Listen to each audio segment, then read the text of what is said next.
G'day everybody and welcome to the House of Mario, the South Australian Nintendo podcast that is backed by a 120 Power Star rating. I'm your host Drew Agnew and the doors to episode 308 are open. Today on the show, Josh and I are going to talk about the fallout after the Nintendo Switch 2 reveal. There's some good things, there's some bad things as well. Oh my god. Will Nintendo survive this? Will they be like, oh no, nobody's bought our console, we can't feed our kids. They can't go to college and they won't have a future. Don't know. I feel sorry for those Japanese businessmen over there in Kyoto. Don't know. It's sad times maybe. Potentially. Probably not. Josh, how you going, my friend? Hello, Drew. Hello, everyone. The fallout has been very interesting. Lots of highs and lots of lows. So much stuff has been going on the last few days. Just sort of been trying to process this Switch 2 Direct. Then obviously we've had the Treehouses, and then we've had the tariffs, and then we've had all these extra details that were revealed after the Direct. So it's been pretty crazy and interesting.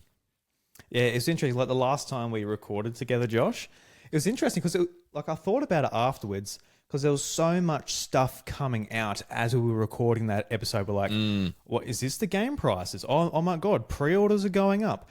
And I thought about it afterwards. I'm like, maybe we should have like left it a little bit more time to record. But at the same time, it was kind of cool to have that, just our reaction purely to everything that was going on afterwards in podcast form. But I don't know how useful it was for people listening to the next day, being like, yeah, we kind of noticed stuff, but we're just like, oh really? I wow. enjoyed it at least. I definitely enjoyed it too. Live to it all. I think we're getting a little delirious, weren't we, at that time of night? Because we stayed up till well past 3 a.m. Or 3 a.m. to pre-order it through EB Games, and then by the time we wound down and eventually went to bed, it was 3:30 for me. So pretty big long day. You were pretty knackered by the end of it. I think I was on adrenaline still and had to try and wind down after that. But I think pretty much all we said was true in the end. It was just like, you can only fit so much into 60 minutes, and they fit in a lot of stuff in that Direct, but there was just so much stuff, like obviously the price, and then, us with the pre-orders. So I'm so glad we're in Australia, by the way, for pre-orders. We're kind of like all done now. We've like anyone in Australia who pretty well wants one, like they're still available. Like, I think I've seen EB Games, just the Switch 2 edition without the Mario Kart World game download code in it. It's the opposite, actually. It's the Mario Kart version that's still available, which I'm surprised about. Yes, that's what I meant to say if I didn't say it the right way. But, the one without it's not available, but the one with it is. We're just so lucky in Australia. They just must get a lot of surplus stock or something. Or maybe we'll get an email, or some people will get an email from EB later that they can't fulfill it for launch day. I don't know. But we're fine. We were pretty well first of the cab, weren't we? Yeah, like I was within like the first couple of minutes, surely. Like, it was one of those things because just like staying, like you said, we stayed up to 3 o'clock, got the pre-order in. I got the Switch 2 with Mario Kart World, and I got the camera, and we'll talk more about the camera and game chat and that later on. So I got those locked down, and then I went to bed, and my daughter woke up. You know, she's 9 months old, so she woke up, then she fell asleep again, so I went back to bed. Then she woke up again, so I gave her a bottle. And I still had like a bit of adrenaline and stuff, and I went back onto my phone. I saw that they put up, the Pro Controller and I think like a few other accessories up. So I'm all right, get the pre-order in for that too. And I don't think I ended up getting to bed until 6:30. And my old ass can't handle that shit anymore. It's not like I could sleep in the next day either. Like I was up and I got the kids to childcare and, did the whole thing. But yeah, no, it was it messed me up for a couple of days. And it's funny because it was worth it because I liked getting the pre-order in right there, right then. But I could do it right now. Like 4 days later, I could still do my pre-order. So it's not like I would have missed out or anything. But no, it's all part of the excitement. Like you don't get these. That. Yeah, that's right. You don't get these big console reveals often, and it's good just to just have that peace of mind, which like you mentioned with like the States and the delay of the pre-orders. Yeah, I feel lucky, and I feel really sad for our US friends over there. We've got a lot of US listeners as far as like the percentage of people that listen to this. So yeah, I just fingers crossed for you guys over in the States, man. I I know with everything that's going on with the tariffs and the economy and everything, like video games are the least important things, but I think also it's something to look forward to. It's something to get excited about. You know, you might be looking at the bank account, being a bit stressed, like, oh God, how am I going to get the kids to school? How am I going to do the grocery bill this week? You know, we've all got our different stresses and that. But I know for me, I look at the, you know, June 5th, I'm like, I cannot wait, like, to get my hands on the Switch and all of that. And yeah, I hope everybody over there is able to do it as well. Just, you know, that peace of mind. And we'll find out. Pay too much for it as well. Once yeah, you get the chance to pre-order. That's right. Maybe that will help them over there too. Like, just not that many people will pre-order because it might not be that obtainable. So if you're willing to pay the cash, maybe you'll have a better chance. It's kind of like Nintendo scalping it for you in some ways. Oh, it's a way to just get the diehards in, and everyone else might wait a bit. But yeah, if those tariff amounts go through, well, it was $450 US without the tariff, and then if you know, is it 49% for Vietnam? Anything made in Vietnam, it's coming. Yeah. Yep. So it's adding another $225 potentially, which is insane. Like $675 console US. That's crazy. Yeah, it's absolutely nuts. But it's one of those things where if you're just like a casual video game player or somebody who's not a massive Nintendo fan, you're going to look at that and you're obviously going to say a little bit too much money. Maybe not. Maybe we'll wait till this blows over or we get a sale or something like that. But I think when, like, for people like you or me or anybody who's listening to this podcast who are die-hard Nintendo fans and who like consider gaming and gaming on Nintendo like a real hobby and a big part of their lives, what is the dollar amount that you would spend on a Switch 2? Because that's something that I was thinking about, and I've been listening to a bunch of podcasts and things recently, and Nintendo Shack, Donnie over there, he sort of been talking about like what's his dollar amount that he would put on a Switch 2. And honestly, for me, like I would, in that circumstance where you know it's not Nintendo's fault necessarily, it's not them price gouging, where it is like other forces stepping in and they've got no choice, like I would probably go like a bit high in some ways, you know, because especially when they've got like Mario Kart World or, you know, games like that to back it up, Donkey Kong the next month as well. So it's not just a 3DS situation where I really wanted the hardware, I wanted to try it, but ultimately I wasn't playing anything for another 4 months until Ocarina of Time. So yeah, it's a tricky situation for those over there. Well, like, would you pay more if the tariffs hit here? Which fingers crossed, I hope that Nintendo don't supplement these tariffs with the rest of the world. I feel like it's going to be a harder ask now that they've already put the prices out there. And I don't think that's happening. No, surely not. No. But I would have paid more. Yeah. I've been saving for this for a year. So I had the money ready to go when the pre-order was up because I had to did one for Michaela as well. But then the one at JB, I did one at JB, and I had to pay that up front. So I kind of hedged bets because that came up first. Yeah, it's for us, we're the diehard fanaticals, aren't we? We're going to get hundreds and hundreds of hours out of this thing. And, my $469 8 years ago to get the Switch 1, the dollar per gameplay or game I played out of that's been pretty astronomical. I've gotten You've done a great job out of your Switch. Absolutely phenomenal. Yeah. Device. And so it'd be the same thing with this. So I don't know how much. I'd like to think no more than 1,000, but I'm pretty excited. And the Direct just only got me more and more keen for it. Obviously, like you said, Mario Kart World and then DK Bonanza, they look amazing. I just keep watching all the details, the Treehouse, seeing all the extra things that you can do in these games, and just how ambitious they look. Just for us, it's just just take my money. I just want it. Just give it to me. Yeah, especially we've been waiting for this for a while. Long time.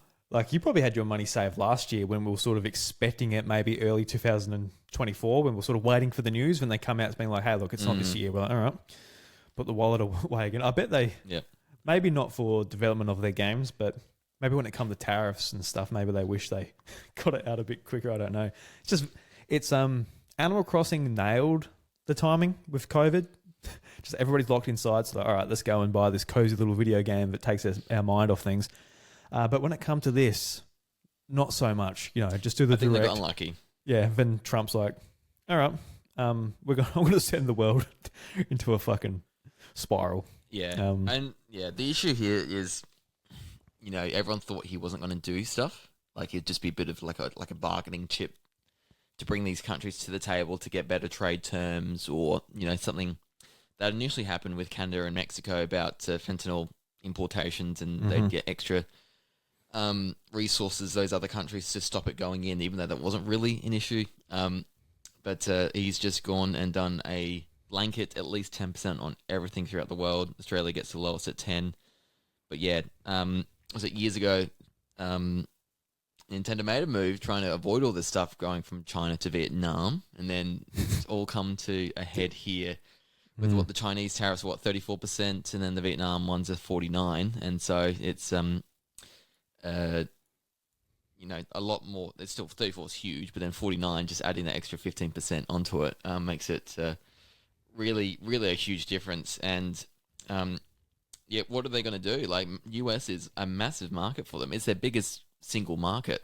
You know, for any region, the US is the biggest one, and easily, you know, sets the tone for, you know, a lot of the time if the console is successful or not. If it, you know, succeeds in the US, there's a good chance it's going to do pretty well around the world. And so, yeah, this could be, you know, you hope. Well, the first thing that could happen is you hope that they do back down, that Trump does, you know, find some good terms, and maybe the shocks in their market are more than he was hoping for. I don't think that's going to happen from the sounds of it. And so what's either going to happen is Nintendo absorbs a bit of it and, you know, tries to make it cheaper overall, or they just pass it on in full. And that's going to be, you know, a lot of money. These games and the software people were complaining about to begin with. And so how's that work? You know, when it's, you know, a whole chunk more extra on top of that. I just, it puts some serious doubt into, like, the whole, like, are they going to really just try and, like, will they shift their mindset to just get the consoles out, you know, at cost now and try and win it on software now to make sure they get enough, or will they sort of just hope that, the games are so good people will pay whatever it takes? But there's a limit, there's a point, there's financial pressures everywhere. Everyone's feeling it more so now these days than a few years ago. And so, so many things they've got to consider, and that's why they've delayed the pre-orders, haven't they? Because it was going to be on the 9th in the US, and now it's going to be sometime in the future, and when they work out what the price is going to be. Absolutely fascinating. Well, they'll have to keep watching and see if Trump does anything else.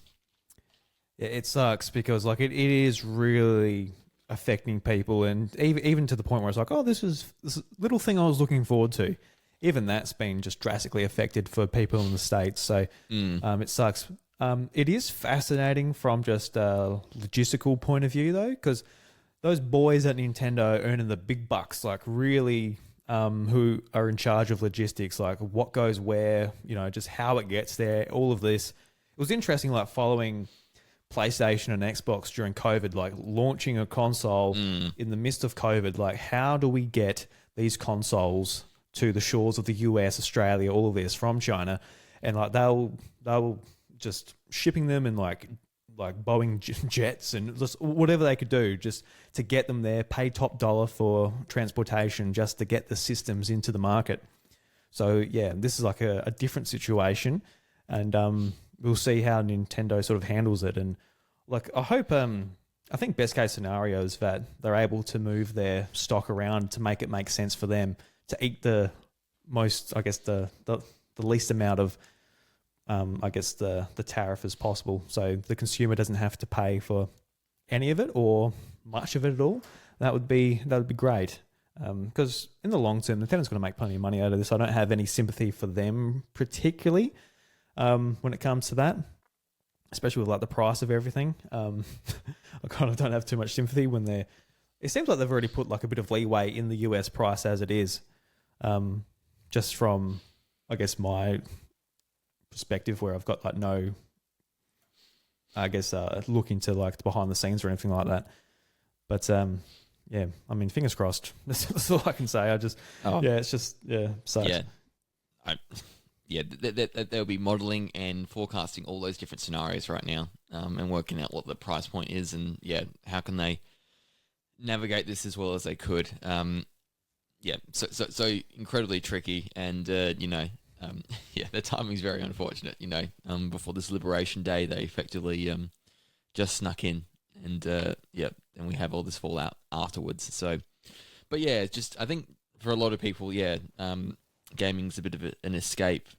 Like you might not, from the day to day things can get you down, or for various reasons. But then sometimes you go to gaming to sort of escape and feel, have that brief moment of just enjoyment and doing something you really like. And when the real world encroaches that and gets in the way, and it's never been more visible or pronounced as right now with these tariffs, especially for those in the States. So, hopefully it gets resolved soon. That's why we're seeing such a visceral reaction online where, Josh, you would have seen this. I didn't see it live, but the Nintendo Treehouses, the whole stream, the 4-hour stream and the 3-hour stream, people were just saying, lower the price. Yep.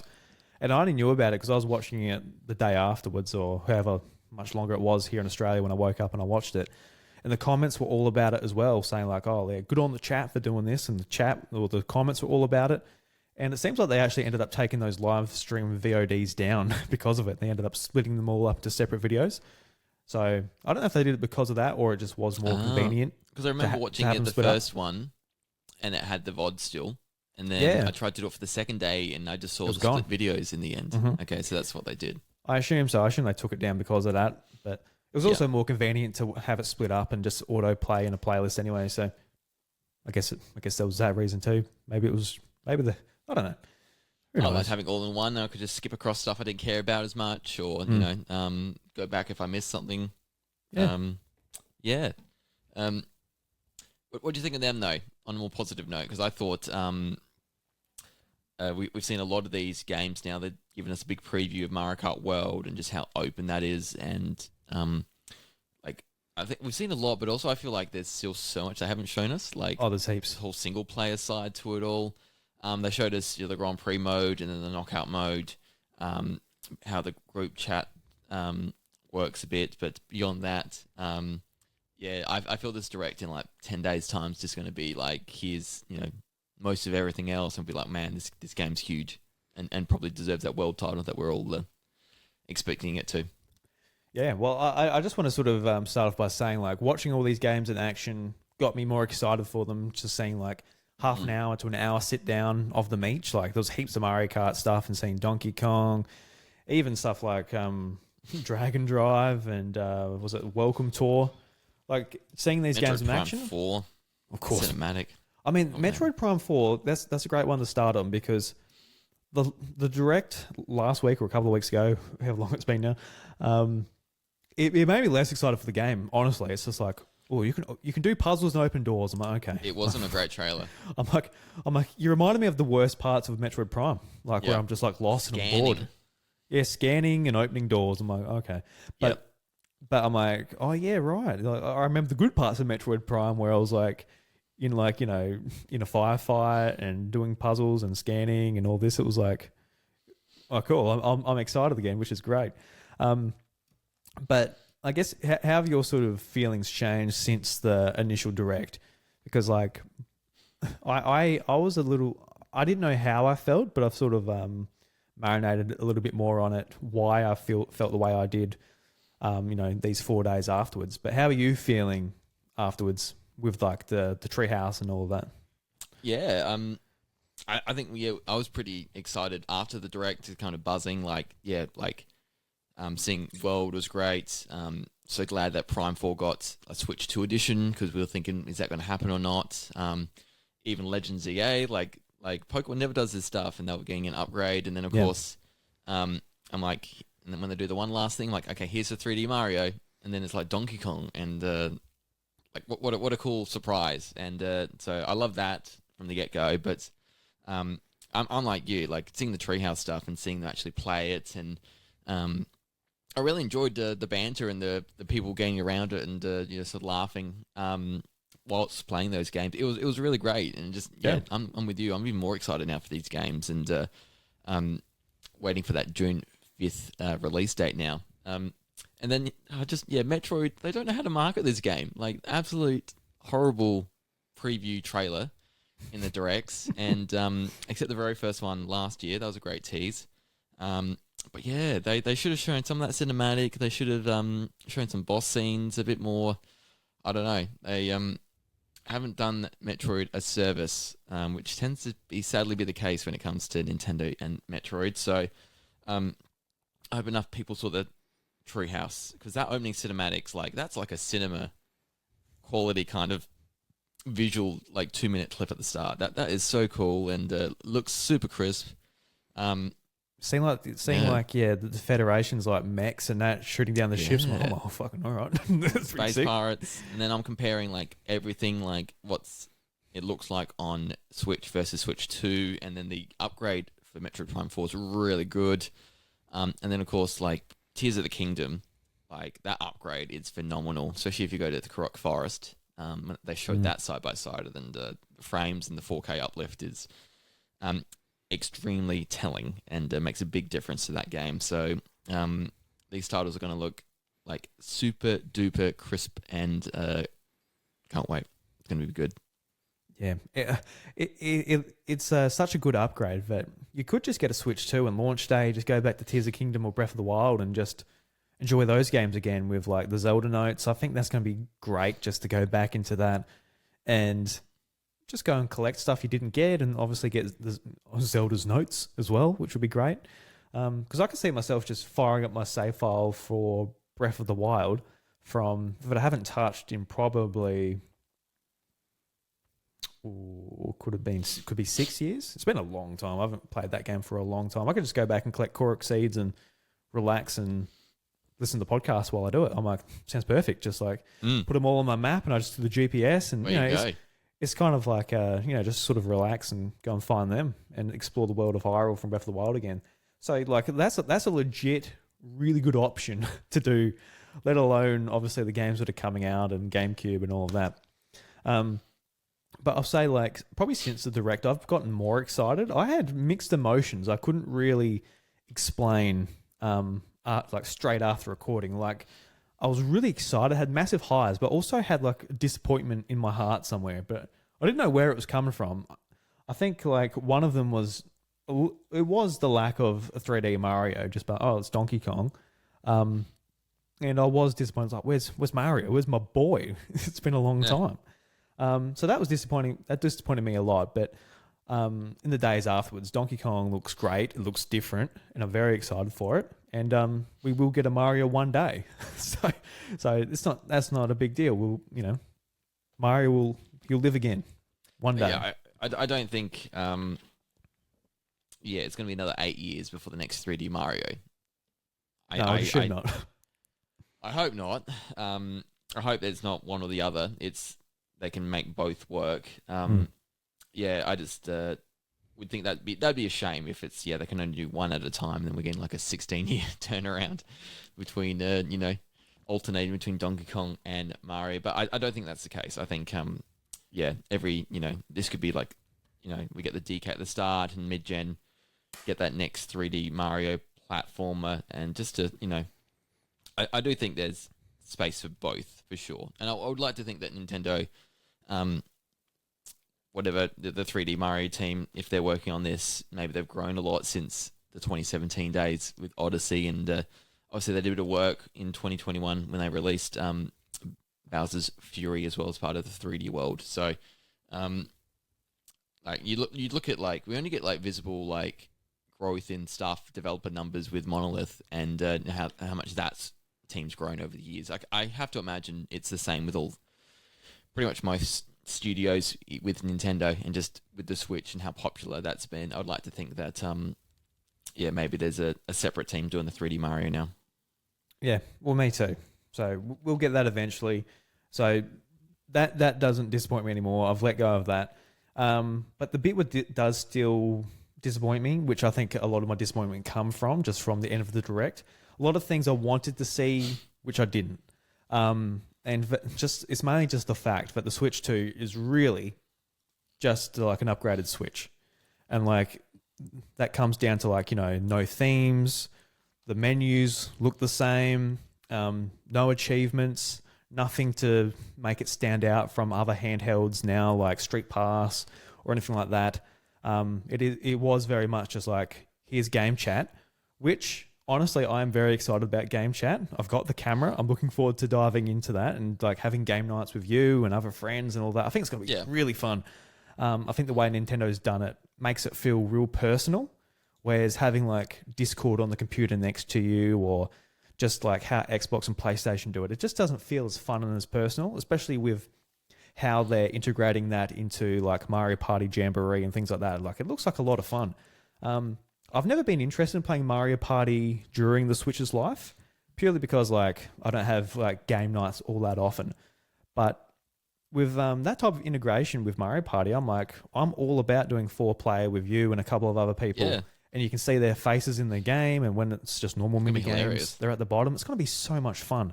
And that with Mario Kart and Smash, all of that, it's going to be really good. I cannot wait. Especially because like I'm not an online gamer. I don't play online. I never play online on my Xbox, PlayStation, or PC. But honestly, I play all my online games on Nintendo because it's Mario Kart, it's Smash, it was ARMS, whatever have you. Like those are the games I want to play online. It's just been frustrating because where it is hasn't been the best place to play online. So I'm looking forward to having like this personalized game chat just with a press of a button. And I can access my friends and all of that. We can have game nights, all that. I'm really looking forward to it. So I'm really looking forward to game chat. But yeah, I got to admit, I'm just really disappointed about the lack of those other things I was looking for. Achievements was a shot in the dark. I didn't really think that was going to happen, but I really kind of wanted it. But something like Street Pass would have been great because it's just so much fun. And like, if Xbox make a handheld, if PlayStation make a handheld, if there's a Steam Deck 2, all of that would be something that would be on none of them, like just at all. Like they won't do something like that. But Nintendo has done it, and they could have done it again, or a different version of it, or reinvented it, but just something social in person because they're so dedicated to keeping that social local experience.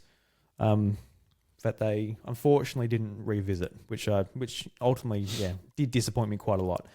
The lack of those things, just like the Switch 2 is very much just like it will be another Switch, and eventually, say 3 or 5 years down the line, it will be in the same place the Switch is now, where it's like, well, it's just a first party machine, and that suits a lot of people, but I want it to be a little bit more than a first-party machine. I've got to be honest. And like at launch, it's going to be really great for third parties. You've got Cyberpunk, you've got Street Fighter 6. First-party machine? We saw all the announcements from the direct, From Software, an exclusive, title on the Switch. Yeah, well, that's what I'm saying. At launch, it'll be fine, but like down the track, it'll become, what the Switch is going to become.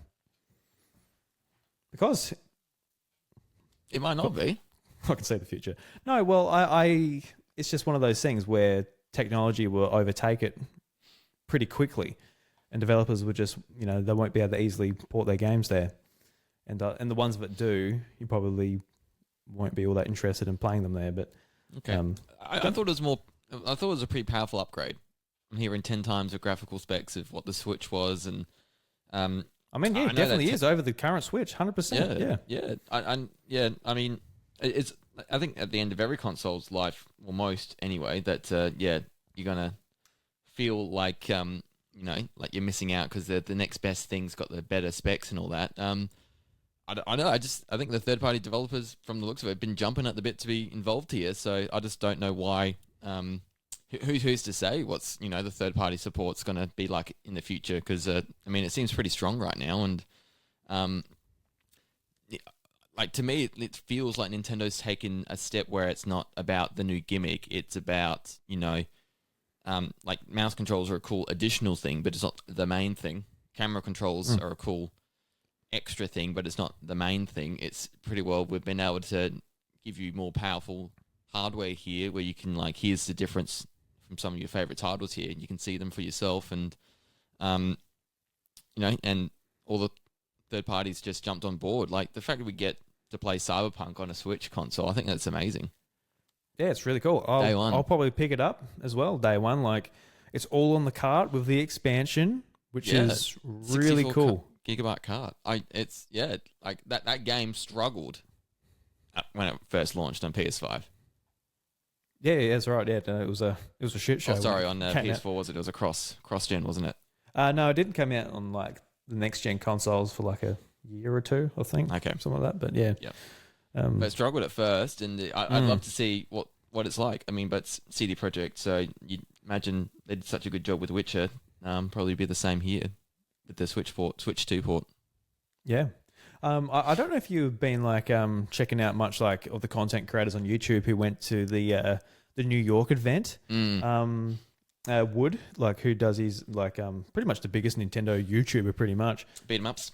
Yeah, haven't seen it yet, but I know he's been there. Yeah, he put out he put out a video of it I watched, but he also put out like a YouTube short that he was talking to the CDPR community manager, and they mentioned that The Witcher, like on Switch, that they use such a bigger card that it pretty much ate most of their profit margin, like having such a big card, and like they're pretty much doing it again with Switch 2. So that's, that's cool that they're doing that. Like, I hope obviously they're making money doing it. Otherwise, they just wouldn't do it. But I especially when it comes to like people like you who like really appreciate the physical like editions of games. It's important that those games are all on the cartridge, and it's nice when a team goes to the effort, the extra mile to actually do that for its consumers. Especially with like with a game that's been out already, like it probably won't need updates and all that because it's not coming hot off the press. Apart from just the port itself, it'll be all on them. Yeah. Because I guess this would be a good time to talk about just physical games on Switch 2 as it is. While we're just talking about that, there's lots of things to jump into, but just bird's eye view. How do you feel about staying physical on Switch 2? Like, are you going to keep buying your games physically? Are you going to be maybe a bit more selective and like get a bit more digital? How are you sort of feeling? Because we'll get into it, but there's a lot to sort of dive into when it comes to Switch 2 and its physical games. Yeah, well, I was almost thinking I'd just buy the Switch 2 console by itself, and then I'll buy a physical version of Mario Kart World. Then I see the prices of the physical Mario Kart World at $120, and I thought, maybe I don't do that. And it was only $70 instead to get the digital version in the Switch 2 combo deal with the Mario Kart. So I just thought it was like $50 saving right there. So so my first game will be a digital one.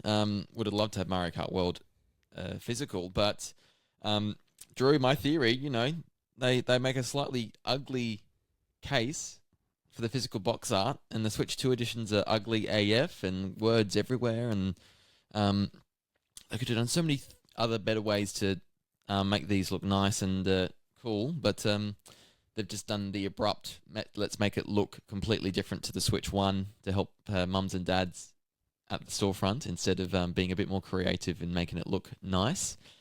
And, I feel that falls all into the plan of maybe they just want everyone to maybe buy it digitally a bit more. We don't know the prices of what it will cost on our eShop anyway, or I don't think anywhere around the world because they haven't shown any eShop digital prices. I don't know about around the world, but definitely not here because we just know purely from JB Hi-Fi, Big W, EB Games. We just know from their listings. Yeah, that's right. But if it's a market difference, then definitely going to play into it. But usually for us, it's been the other way. The physical's been like that $10 to $11 cheaper than what's been on the Nintendo eShop. But if there's a bit of a inverse or change from the usual, then I'll definitely think about it. And then especially with virtual game card and that extra way to share those digital games, it's the wind's blowing in the right direction for that switch, pun intended, to occur. Yeah. All right, let's dive into like the actual, like, I guess the differences between multiple layers of these physical games. So the first one is just like your normal Switch game. Every stuff's on the cartridge. There's nothing on the front of the cover, no text, no nothing. They're personally the ones I'll get.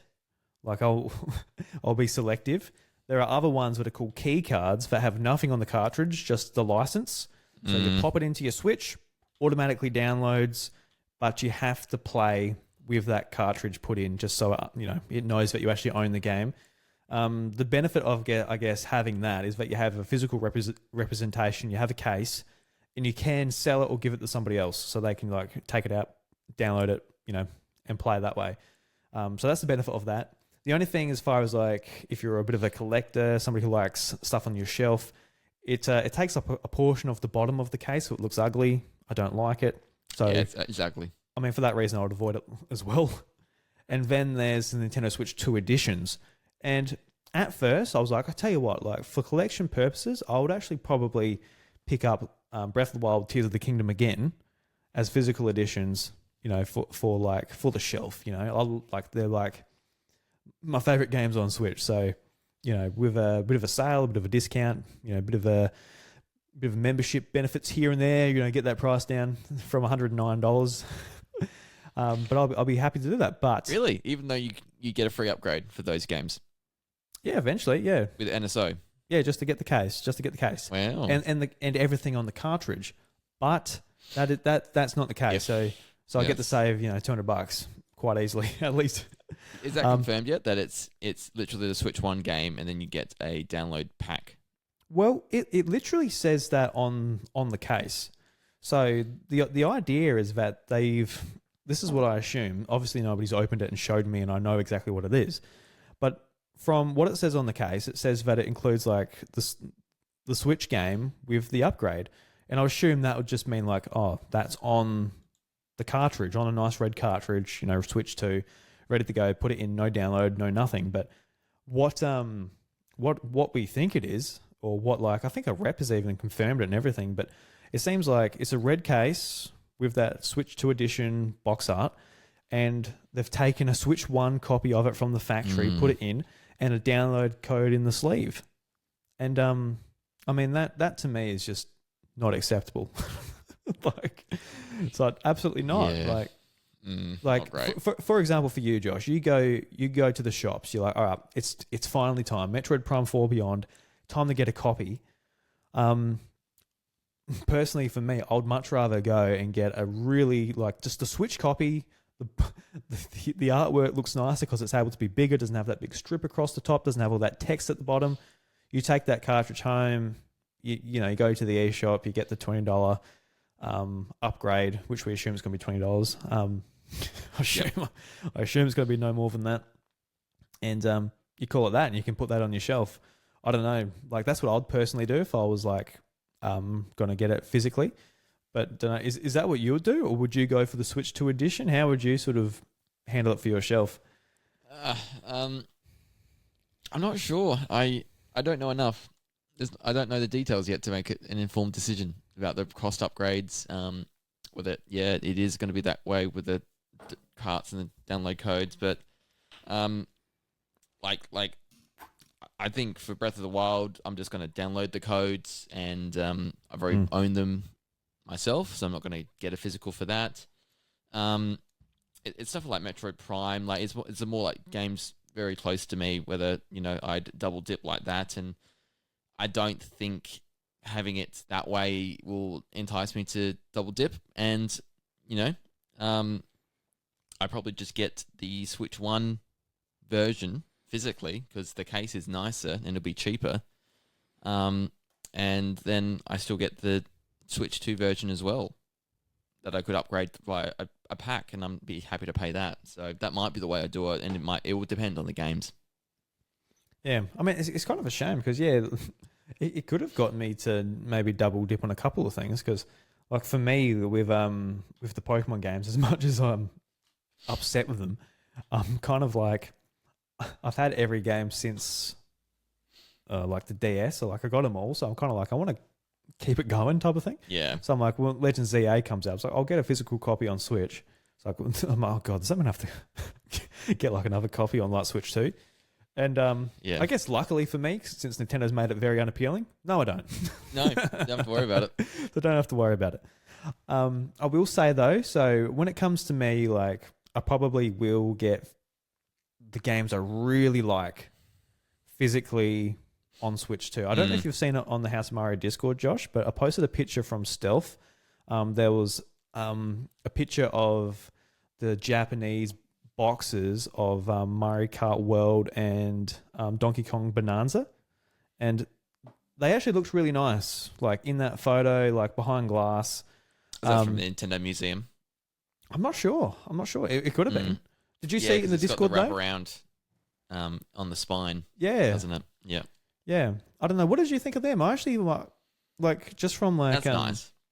Yeah, just from like them showing like the promotional, I guess, pictures of them. I was like, oh, they don't look very good. But in person, I'm like, they kind of looked really good. So yeah, I think for me, like, especially with the prices of Switch games now that like, Mario Kart's going to be 120, Donkey Kong's going to be 110. I think when it comes to maybe some of those games, like from Nintendo and other developers that actually put the effort in and get the whole game on the cartridge, like CD Projekt Red is with Cyberpunk, I probably will get those games, but everything else is a no dog from me. Like Street Fighter 6, like no, nah. Bravely Default, no, and pretty cheap though. Yeah, that's right. Yeah, I guess they're cheaper games, like. Just from like, Bravely Default, like you can't charge $100 for that. Like there's no way. It is, I am interested just in the prices though, because obviously Mario Kart 120, that's a lot of money. Then Donkey Kong's $10 less, which is also a lot of money. Still a lot of money. Like, I was prepared for a price rise. Like I've been talking about it for months. Like, just expect the price rise. Think about the good times with Switch, like when games are cheaper. I wasn't expecting a $40 price rise. Yeah, it's huge. There was no expecting $40. I was expecting $100. Go up $20 here in Australia, maybe $10 America. But yeah, I was expecting to pay $100 for a first party Nintendo game, including Mario Kart, Donkey Kong, just across the board. But it's a little bit insane. Because like it's kind of a shame too, because like a game like Mario Kart, I'll buy for $200. But like talk about like naming your price. Like that's a game I'm going to get hundreds of hours out of. Yeah, that's right. It's literally like my dream Mario Kart that they're making, so I'm fine with it. But what happens when Nintendo's like, hey, look, we're releasing MEO 2, even like something like Dragon Drive, that looks cool. It's a third. 3-on-3 basketball game. That looks kind of neat. How much are you charging Nintendo? $110? No. Yeah, that won't be happening. You know what I mean? Because it sort of seems people have asked, journalists have been asking Nintendo, like spokesman, I guess, like about the pricing, like how much are you charging? And it seems like it's going to be a case-on-case basis. So there's no like price across the board just yet. Because before it was $80 Australian or, $79.99. That was the price that we pay here in Australia for first-party Nintendo games. Maybe there's some cheaper ones like Game Builder Garage and things like that. But for the most part, we know what we're going to be paying. But I don't know whether the next generation is going to be a more of a case-on-case basis, which isn't a bad thing either. Yeah. I kind of like the idea of... Nintendo being like, hey, look, the next Zelda game is massive and you're going to get your money's worth for $120. I mean, like, honestly, that's fine for me, but they do like a visual novel, like MEO. It's like, hey, look, this is a visual novel. It's a little, it was cheaper on our end to make, and it won't take as long for you to finish. So it's $80. And I don't mind them if they do that. But if it's over $100 across the board for Nintendo-made games, whether it's a 2D Zelda or a visual novel or the next Legend of Zelda game, that's when I have the issue, because it's just like a downward slope from there because people won't be buying like Nintendo's new ideas or new games like Dragon Drive. Probably that game's got a upward hill to go up anyway. Just to the landscape that it's in, like an online team game that's not free to play, that's on Switch. Like it's got an upward trajectory as it is, but if they price it wrong, it's going to be dead on arrival, and it might make Nintendo more reluctant to try new ideas and just stick to Mario and Zelda and Mario Kart because of their pricing. So I'm going to be very switched on to sort of see where they go with this, because it's one thing to charge it for Mario Kart. It's like, yes, that game looks awesome. Going to get a lot of money out of it. Open world Mario Kart game. Yes, please. Zelda, $120. That's fine with me as well. Next Mario game, yes. But what else can they charge that type of cash for? I don't know. Like, there's a lot of series I love, like WarioWare and all that, but I'm not paying $110 for the next WarioWare game, you know? Yep, like, it's just it's hard. Like, a lot of people won't or can't, even to the more important part. Like, it's going to get hard for people to keep up, let alone these prices. But yeah, correct. And I mean, we've seen a bit of that dynamic pricing with, like the Switch one, didn't we? With the Zelda games being 90, all the other standard games being 80, and then they did discount, for other games like Metroid Prime Remastered and the WarioWare titles to get a lower amount. So yeah, I just hope that is still the case, because $100 for a WarioWare game for a few hours of entertainment, that's a bit of a bitter pill to swallow, and I don't think they'll get even less sales from trying to charge that much with it. So I don't know if I like this sort of like, I don't know what the standard recommended retail price is, because for me, I don't like at the moment. I see DK Bonanza and Mario Kart World as two equally huge games, probably both worth the price of the same price. So,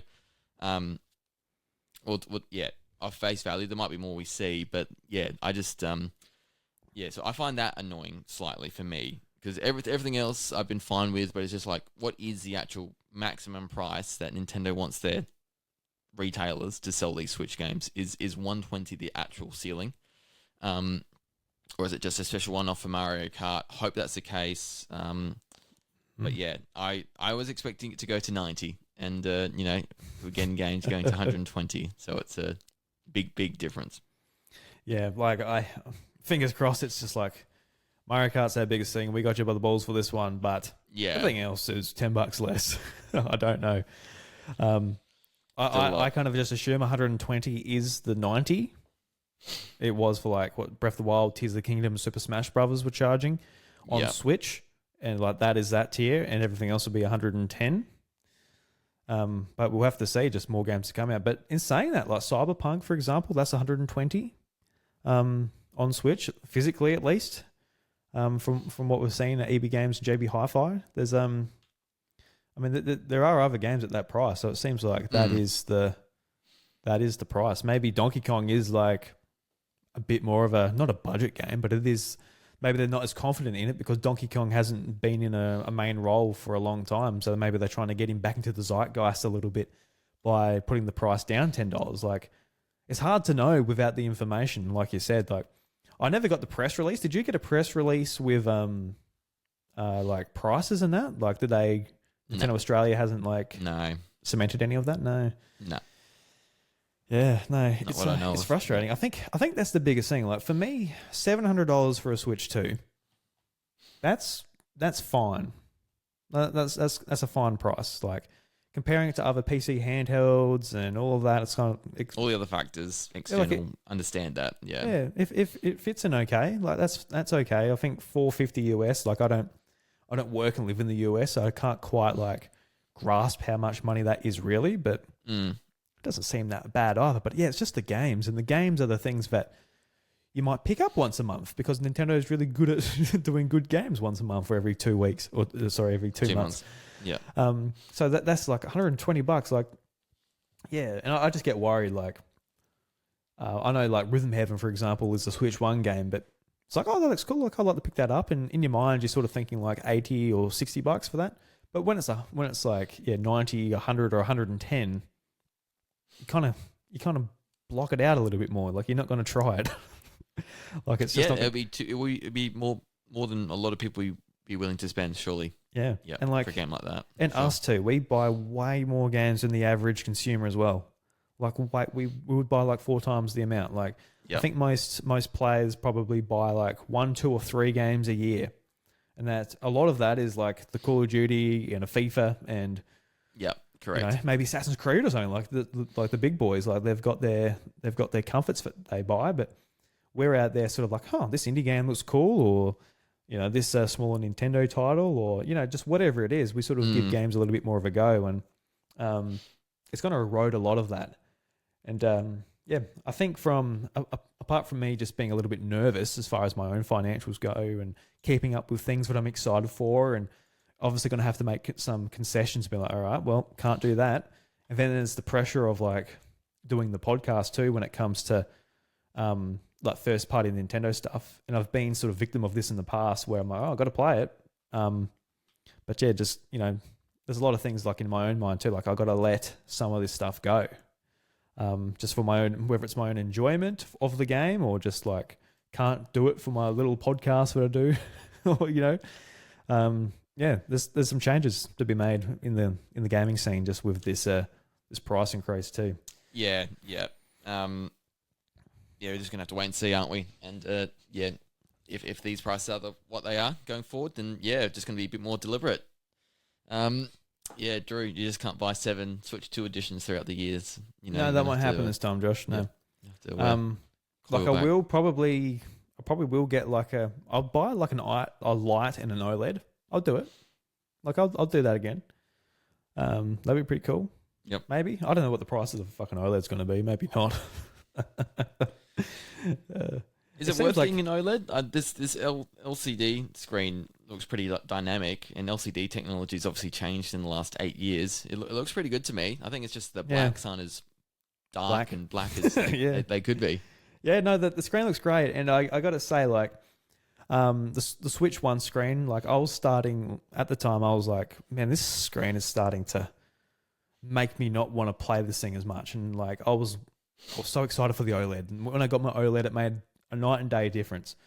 And I remember like Bryce, he has a Steam Deck LCD, like the first Steam Deck that came out. I looked at the screen, I'm like, that screen looks dog shit. Like I couldn't get a Steam Deck at the time because I would not use it because it looks bad. And it's not just because it's LCD, it's just the Switch and the Steam Deck, they had bad LCD screens. But in the last month or two, I got a PlayStation Portal, and that has an LCD screen, and it looks awesome. Like, it looks fantastic. It's got a really good LCD screen.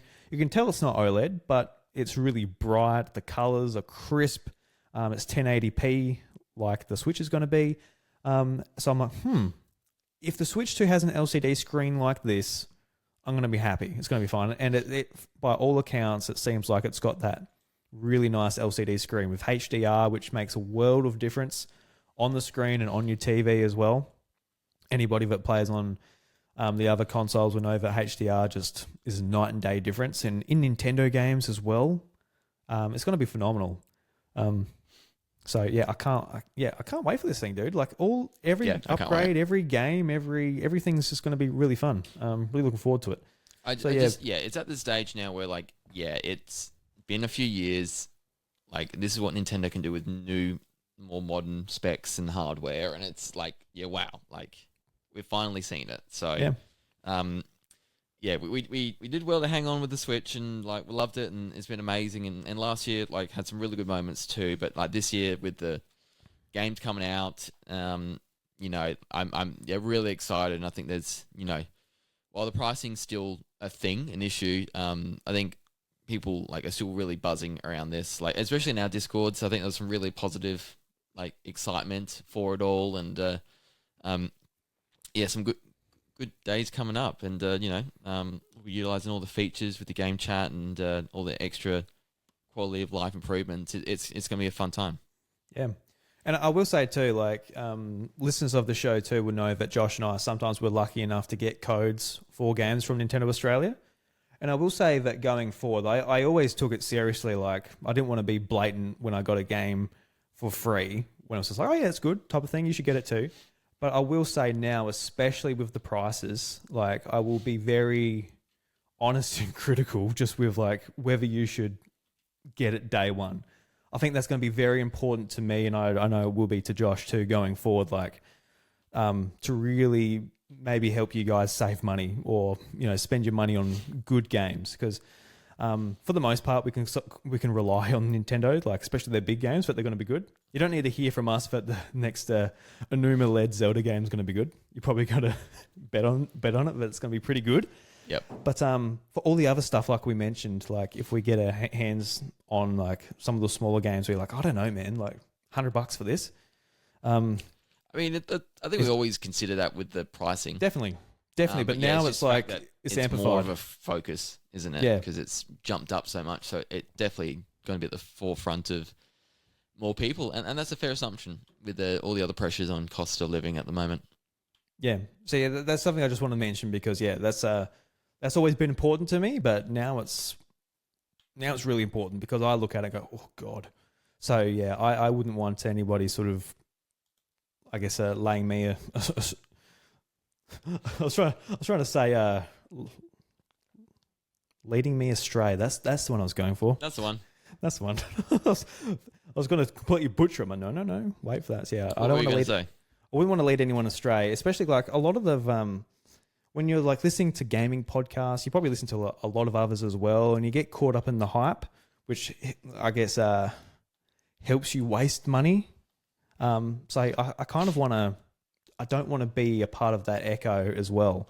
That encourages people just to, buy every Nintendo game and everything. So yeah, that's going to be sort of something going forward. That is if we are lucky enough to, get review copies of some of these games and do reviews and things like that. Now. Never know. We don't know. But yeah, we got to look. So it's a lot to be excited about. It's just the realities of acquiring it.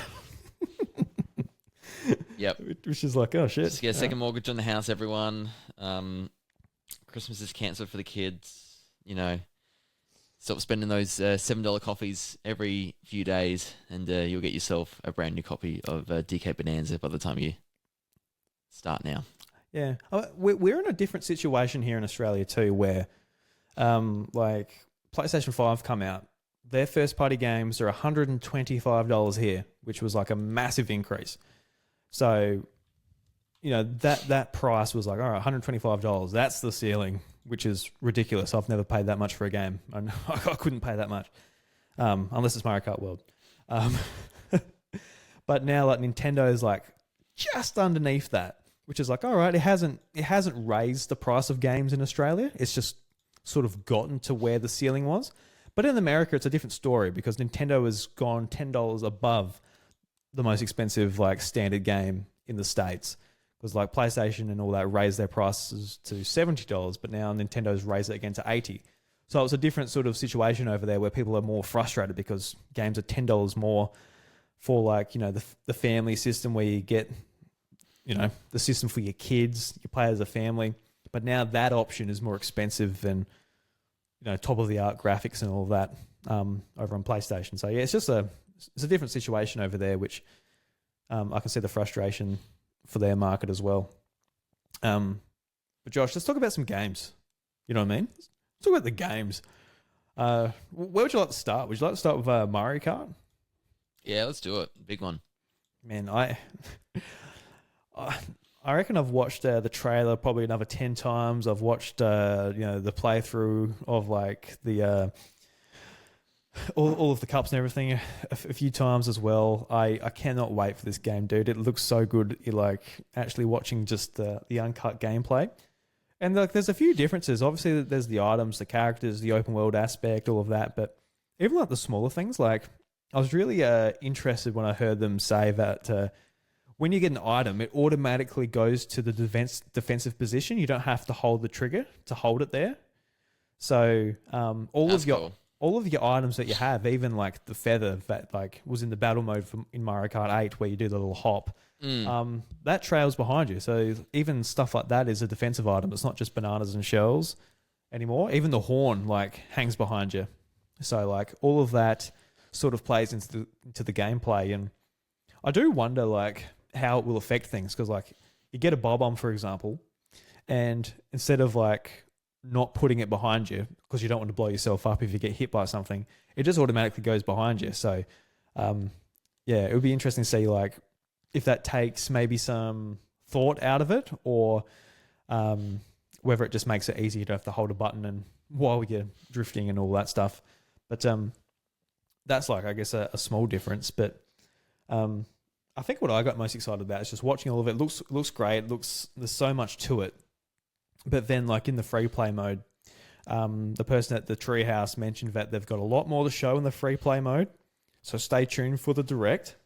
And I'm like, that is actually probably the mode I'm most excited for. Like just a free play mode where you're going, and I just hope there's so much to collect, like just items and different like the costumes and all of that, because that is like my favorite just sit down and chill out thing to do in Forza Horizon, like open world racing game, going around doing different races and all of that. But there's like boards you can hit, there's barns you can find that house different cars that you unlock when you get them. There's like so much to do in that world, and it's just like my ultimate relaxing game.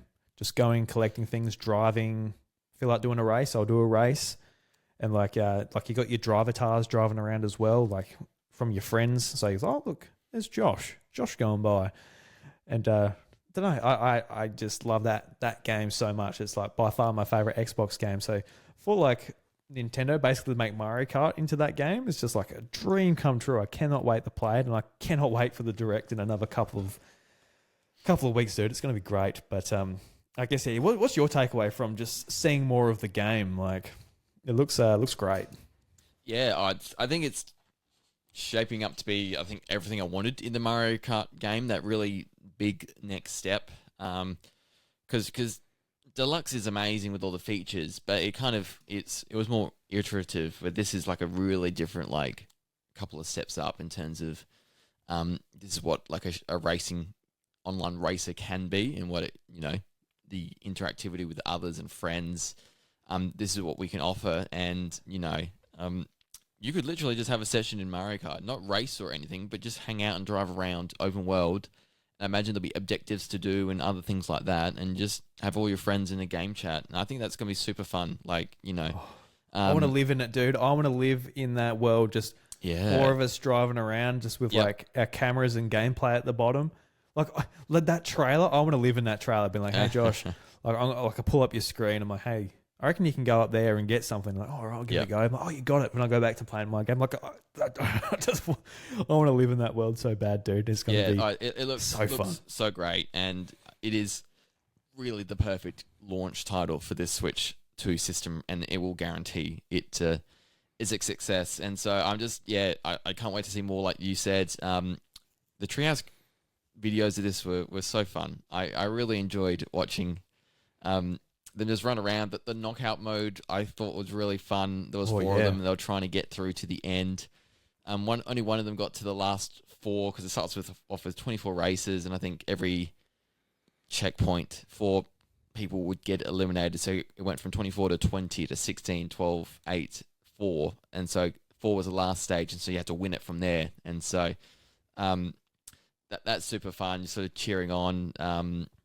Just a different way to experience Mario Kart. And so all of it looks super fun. The animations, the extra, you compare it to the character select screen of Mario Kart 8 Deluxe, and they're a little bit, they're doing a little bit of stuff, but in a world here, they're dancing, they're jiving, they're moving all around. It looks super duper fun. So I honestly can't wait. And like little things like the defensive thing, I didn't pick up from the Treehouse, but that's a great thing to help more novice players. That's the default thing now. That's not just the thing that experienced players know. So if you have a friend over, they're gonna be a little bit better off now, because the defensive item is put there. and they're not going to get hit as often, maybe theoretically. So yeah, I think that's a cool little quality of life thing to include into it. I just want to play it more because I think this is going to be one of those things. It's a live service kind of offering, and they just keep adding to it. And there will be people who just predominantly play this for the entire Switch life. I reckon it's just one of those titles they'll just Switch 2, just keep playing Mario Kart World. Yeah, like I said, I said it after the direct, and or whatever. But like, if I put my 770 down for this and like the Switch and Mario Kart, I'm happy with that. Like, if nothing else comes out, or like Switch 2 flops like the Wii U, you'd be happy knowing that you had Mario Kart World and that honestly, I'll be chuffed. So just the fact that I get Donkey Kong the month after, I'm like, well, isn't this the cherry on top? How good. And I don't know, I'm just so excited about it. So yeah, I have high expectations and hopes for the free play mode. I hope that's got plenty of stuff to do in it, because what we saw from it was basically just like it's a lobby in between, I guess, like the modes that you're playing online. You can hang out there with your friends and bop around a bit, then you get chucked into the match, and then it goes from there. Like, so that's all we saw from that, and they showed that you can use it to find shortcuts and all of that in the tracks itself. So I can just drive around. Oh, look, there's a rail there, and I can do this and all that. So, that's cool. But yeah, I want to go around and like really explore it and like look for the equivalents of like the signs to break in Forza Horizon, or the barn finds to unlock cars, and all of that. Like all of that unlocking stuff would be sick to have in that free mode. I really appreciate that. The other one's the battle mode. I really hope this game has an amazing battle mode. Mario Kart's dropped the ball for battle mode since Mario Kart DS, and it was only good on Mario Kart DS because it was pretty much what Mario Kart 64 did. Because Mario Kart 64, like we all know that moment, you got the 4-player split screen, but 2 people are knocked out, they lost all the balloons, and you got those last 2 players driving around. You got 2 other players playing as bombs, trying to hit them as well, but you got those last 2, and they got 1 balloon each. One's got a red shell, one's got a green shell. You're like, oh shit, and you're on block 4. You can see what color that the other play is on, and you're like, all right, you're on the bloody red square. So you go over there, you sort of screen cheat and doing it that way, and just like how intense it is as like you got the last balloon each. And Mario Kart never had that feeling again. It's always, since Mario Kart Wii, they're like, all right, we're online, we can't just have this match going forever. So it's got a 3-minute time, and whoever gets the most kills wins. And when they did that, just the whole feeling, the excitement around battle mode in Mario Kart just disappeared. They never did it well ever since. And Mario Kart 8 Deluxe, they did it okay, but it had that same sort of issue. It had time sort of things on it. So it was never that appealing compared to just racing. So my hope for this is that they do like a really great battle mode. I don't know what they do with it. They got a whole map. So the opportunity for a full-scale battle royale mode is there. Like, everything's there. They got the tools for it. They could even make it 100 players, like Fortnite, like these other battle royales. Phenomenal. Yeah. They've got it all in place to do it. They've got the most amazing opportunity to make one of the most appealing battle royales to me. Because for me, like when PUBG popped off, I'm like, I'm not playing PUBG, and Fortnite become a big thing. I'm like, I had fun playing Fortnite, but I'm not really into that scene type of thing. And when it got popular, the old man sort of kicked in. I'm not doing that with the kids. I'm not doing that. Especially like with the skins and everything. I'm like, I'm not doing that free to play stuff. Like, I'm not getting involved. But you sort of see from maybe some other games that you wouldn't expect it to be so much fun. But Tetris 99, for example, you put it in Tetris, where it is like a very, you know what Tetris is, but you make it like get down to those last few people where it's just so exciting and it's getting fast, it's getting frantic, and that's when like the adrenaline pumps in, and it's like it just makes it so much fun. So having that returning to Mario Kart just in general, even if it was like 8 players, that would be exciting enough to me. But if they do like a full scale one, it'll be really awesome. I don't know how it'd be interesting just from a gameplay design. Like if I was to sit down and help them design it, like how would you do it? Like, would you have like the item blocks? Like, where would you put them in this world? Have people access them? You'd probably have like, I guess like the circle, like move in, like you do in Fortnite and these other battle royales, as well as players get knocked out. But will you have like certain locations or certain items in certain places, like an item block that always gives you a blue shell or something crazy like that? There's a lot of things they can do with it, and I don't know. I can see them saving something like that for a direct solely on that game. Yeah. So yeah, I don't know, man. I've got my fingers crossed for something like that, like a full scale battle mode. Like I said, I'll live in this fucking game, dude. This is their big chance to do it, and that would I'd love to see Nintendo's take on this as well, like how they would go about it, because I think they're definitely going to do it in a different way. We saw Splatoon with the online multiplayer, how they did the PvP kind of stuff in that, and so I totally agree. It's all set up for them to do it, and I hope next week that is one of the things they announce. I've just been loving as well the new items. So I've seen a few like this golden shell with the coins. The gold shell. I think it's from like New Super Mario Brothers 2. Yes. Where you fire it off and it leaves some coins. Leaves coins. So it goes through the middle of the track and leaves a trail of coins, and then I don't know if it hits someone or it just explodes and it leaves like a circle of coins. Yeah, I didn't quite know where it was going, whether it was still for first or does just goes whoever's in front and keeps going, that kind of thing. Yeah, it seems like to me it just leaves it like it just goes forward for a certain amount of time and leaves a trail for you to collect, because you can get up to 20 coins in this Mario Kart. Yes, they doubled. Yeah, which I thought it might be a few more because there's coins everywhere. Like there's so many coins, so I thought it might be like up to 50 or something crazy like that. But it's probably actually pretty hard to keep your coins in this because you're getting hit by fucking everything by 24 other players. 23 other players. Yeah. Yep. All the characters, seeing all the memes, the cows, and then the dolphin, and then the coin clutch, whatever it's called, the thing that spits out all the coin coins. Catcher coin. I don't something know, like whatever. That. Just laughing at the Goomba as a character. I'm just like watching that steer a car without any arms. Every random Mario character is just like, all right, you get a car, you get a car. Like you get a car. All of these characters went on the Oprah show, and they're just like, here they are now. They've got transportation. Here they are. It doesn't quite make sense, but we don't care. It's so fun, so good. It's gonna be pretty funny. I don't know why though. Like I was looking at the character select screen, and for Moo Moo, for the cow, it just says cow, not Moo Moo or Moo Moo cow. Why does it just say cow? It's not a cow. It's a Mario character. Okay. Yeah, it says cow, doesn't it? Yep. Yeah. You got fishbone, penguin, dolphin, Pianta, snowman, a Cataquack from Super Mario Sunshine. That'd be fun. Nabbit's cool. Nabbit's a cool inclusion. Well, Nabbit makes sense. Yeah, the others don't, but I love it because they don't make sense. Yeah, Pokey, Stingbee is a bee. Got Sidestepper, which is a crab. The Conkdor, which is the bird that pecks down. Wiggler on a Wiggler, that's cool. Charging Chuck. Yeah, Charging Chuck's cool. Yep. There's a car called Charging Truck, which is amazing. Yeah, Parrier, Biddy Bud, those things with the wings, the coloured ones that fly around.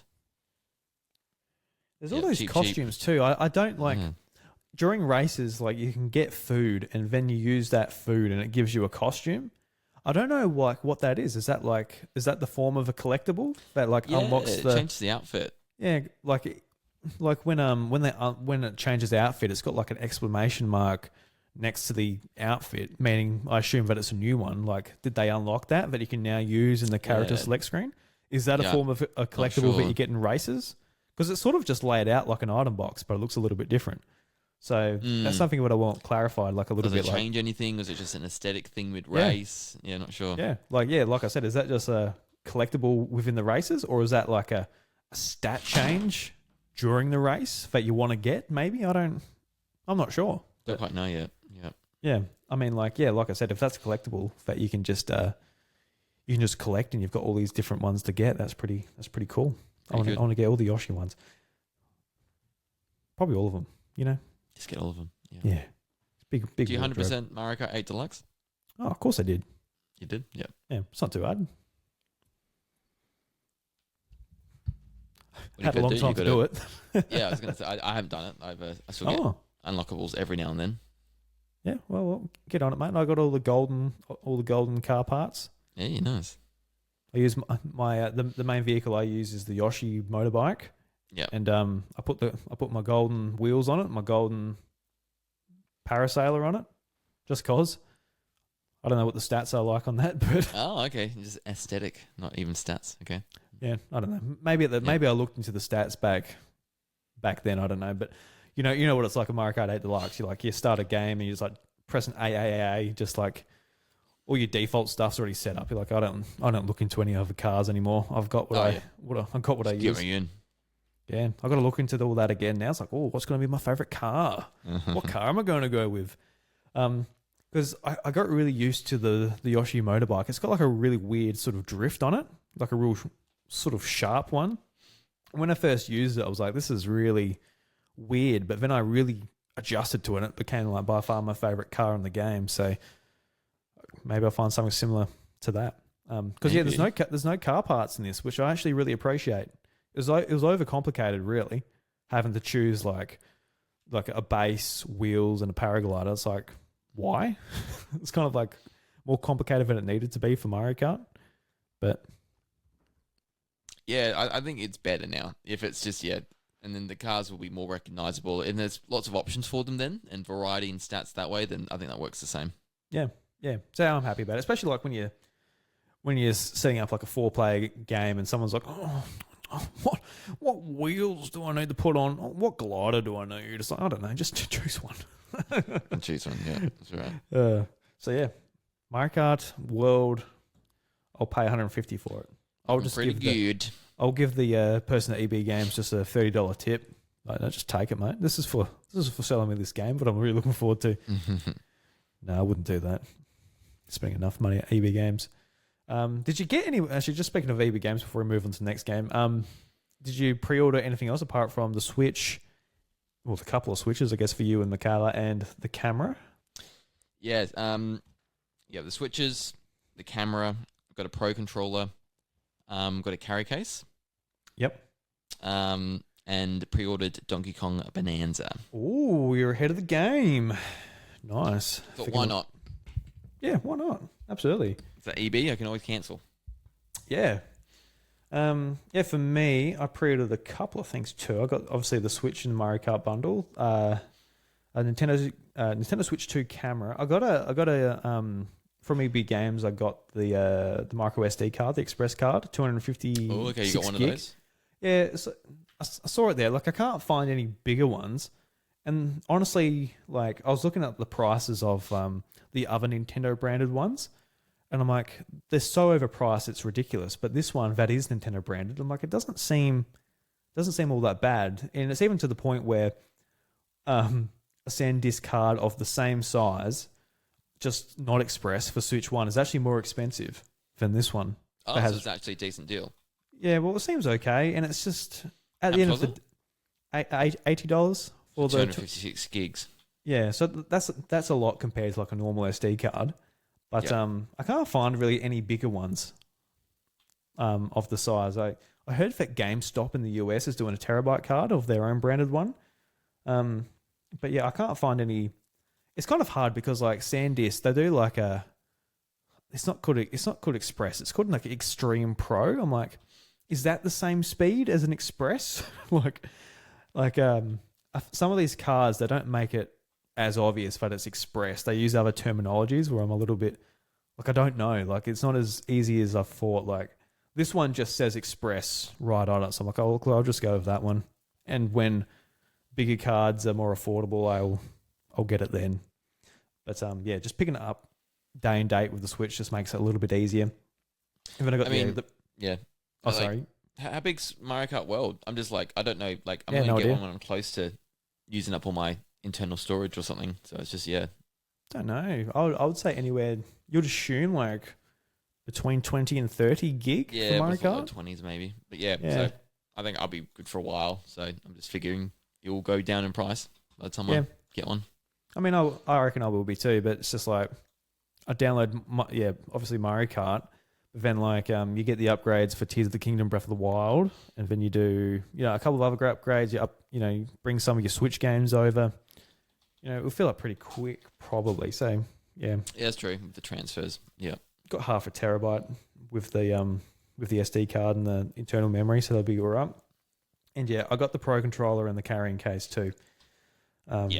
Which is pretty. I'm actually thinking about getting those wheels that you put the Joy-Con in, and purely just because of Mario Kart hype and the fact that maybe Lucas will find it fun. I don't know. He's probably a bit too young yet, but I think he'll get a kick out of playing it that way. And also, I don't know if I want him playing with like my controllers just yet. He's a bit grotty. That's true. You put it in the wheel and he can grot up the wheel. Yeah, that's right. So I'm sort of like, maybe the wheels will be fun. Like, just give him a wheel and we'll play together and just like... Yeah, it'll be his first Mario Kart, won't it? Yeah, put on auto accelerate with all that stuff on and he can just like do that. It might be fun. It might be pretty good. And like, it's not stupidly priced as a twin pack for $30. So a car, maybe. Yeah, go and do it. And I actually have a grip on the way too. I can't believe it's already on the way. But if you remember Skull & Co., they've done heaps of grips and things for a Switch, and they put up their pre-orders for a grip that the Switch 2 fits into. And it's got like a hard shell front for the case too, so like you don't have to put it into a case. You can just put the front on, and it like protects the whole thing. So I pre-ordered that, and it's already on the way. It's in Melbourne apparently, so I'm going to have that. You're going to get it heaps early. Yeah, that's right. I'm going to have it way earlier. So I'll do like an unboxing and just like look at it. And I guess anybody else who's maybe looking at grips and all that, it might be useful for somebody like that, sort of getting a better look at it. But yeah, I won't be able to actually put the Switch in it. But yeah, I think they'll do me. Maybe I'll get Cyberpunk and yeah, whatever. Maybe I'll think about it. I'll probably get it from Big W, because Big W, I've got like a membership where I can get 10% off once a month. Yeah, so you could use it for that. That's another reason for thinking about physical games as well, where you can get them for $10 less, just through Big W or Target or whatever you do, JB Hi-Fi. 10% or $10 off a month? Well, yeah, 10%. So like, that better. Yeah, so I guess it would be a little bit more than $10 for a game that's over $100. Yep. So yeah, I'll be able to get some games down to $100, which would be good. Like Donkey Kong, I'll be able to get down to $100, which would be good for the physical copy. So yeah, got some things to think about. Just logistics. How am I going to buy my video games? Yeah, that's the most stressful thing in my life. I've got to think about right now. I got like my power with Lumo Energy or something, and I get a 4% if I buy a gift card with EB Games, a 4% discount. So I'm going to work out everything on that day that I'm going to go to, because I'm going to spend like $1,000. And so 4% of that's going to be sizable enough, $40. So do you get 4% savings. off EB Games, or get 4% off your power bill? 4% off EB Games, and Okay. so it's like a Lumo Rewards, it's called, and it's just an extra perk, and you can buy gift cards through them. And so if you buy, if you want a $100 EB gift card, it only costs you $96, and you get $100 of credit. Yeah, well, that's not too bad. That's not nothing, Josh. We'll get $40 off. Yeah, it'd be right. You better put it straight back into EB Games and get those Mario Kart wheels. You and Michaela just dragging out on the couch, just ripping skids and stuff. You'll love it. No, we won't. But yeah, we could do something else. Yeah. Well, that's enough of Mario Kart until I guess the Direct, which God, I can't wait. Cannot wait for that. What should we talk about next, Josh? We've got a couple of games. Anything else about Metroid Prime you'd like to touch on? We talked about how good it looked, but anything in particular? It looks amazing. It is very much like the next one in the series. Like, so we saw a bit more with Silux at the end there. Then they, I think what happens is the reason Samus will lose her upgrades and powers at the end there from the looks of it. So there was a bit of a boss before all that. So yeah, I think the Treehouse did a great job to get me more excited for it. I was already excited for it, but yeah, I was a little bit like bummed out from that Switch 1 Direct showcase. I thought that was bad. So yeah, I just want a release date now. I'm just really surprised that hasn't been done yet. So I don't know what they're waiting for now. Whether unless Metroid it gets its own direct at some stage, which I think would be great. So yeah, super keen for that. We're gonna get more cinematic trailers like that. Man, this game's gonna look so cool, so great. It's that 4K upgrade. You can do what performance or what's the other mode you can choose? Quality. So you get the choice there. That's such a non-Nintendo thing in the past. Yeah, so it sounds weird as hell coming from them. It sounds so weird that it's a Nintendo thing now. So I'm appreciating that. So I want them to market this more so as this is what things can look like on the Switch 2 a bit more. They did it more so with Breath of the Wild and Tears of the Kingdom, which, with the install base I kind of get, but Metroid's got a bit more, realistic visuals, so that could be a great way to showcase it. Yeah, man, I'm going to be playing that thing 4K 60 on my OLED TV. It's going to just look so good. Kind of slap. I'm like, this game looks great. I'm so lost. But I can use my psychic powers to open this door. Hey, and scan. Oh, good. Oh, a lot of things to scan and read. Put it in my... can I save this for later and read it before bed? Samus, please. There was a bit of voice acting I saw as well, but it doesn't look like it's for the scanning. Yeah, it's like, come on. Give Zelda notes, but for whatever's going on this planet, you know what I mean? That's right. Because, that makes a big, you saw, the footage of, Breath of the Wild, Tears of the Kingdom. That makes a big difference when you're going to those areas and Zelda speaks it out loud and you can hear the inflections in her voice, or, the pain or the happiness or whatever, what happened in that moment. It makes a big difference, dude. It's kind of a shame that, Metroid's, I guess, not doing it, but it is what it is. Actually, one thing, this is a question, I got no idea, but for, the Zelda notes... When Zelda's talking, is that coming through the game audio or is that coming through your phone?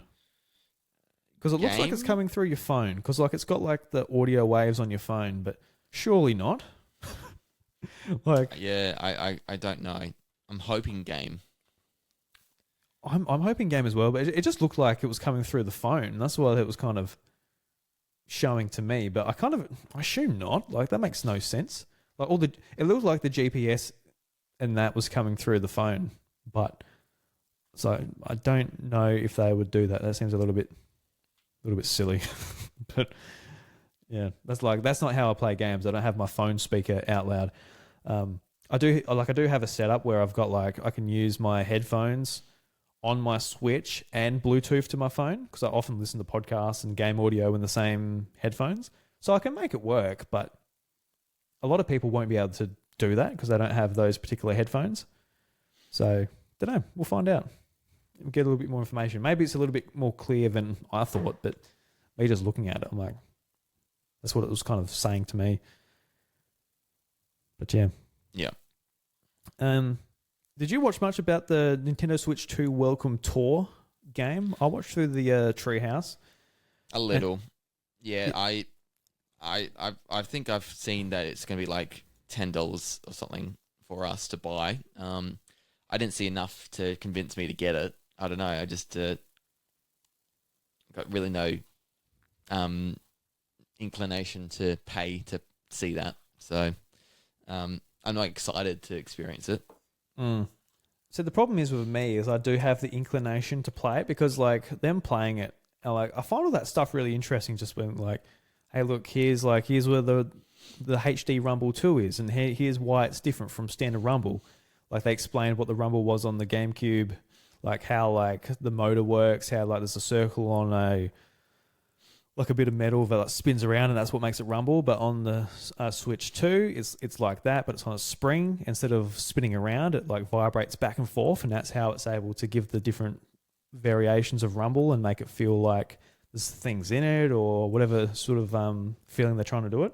And it sort of explains a lot of that about the Switch 2. Even the obvious stuff, this is a microphone. It has noise cancellation features. It's yeah, cool. But I'd be all about that. It's just I don't want to have to go and pay for it, no matter how much it is.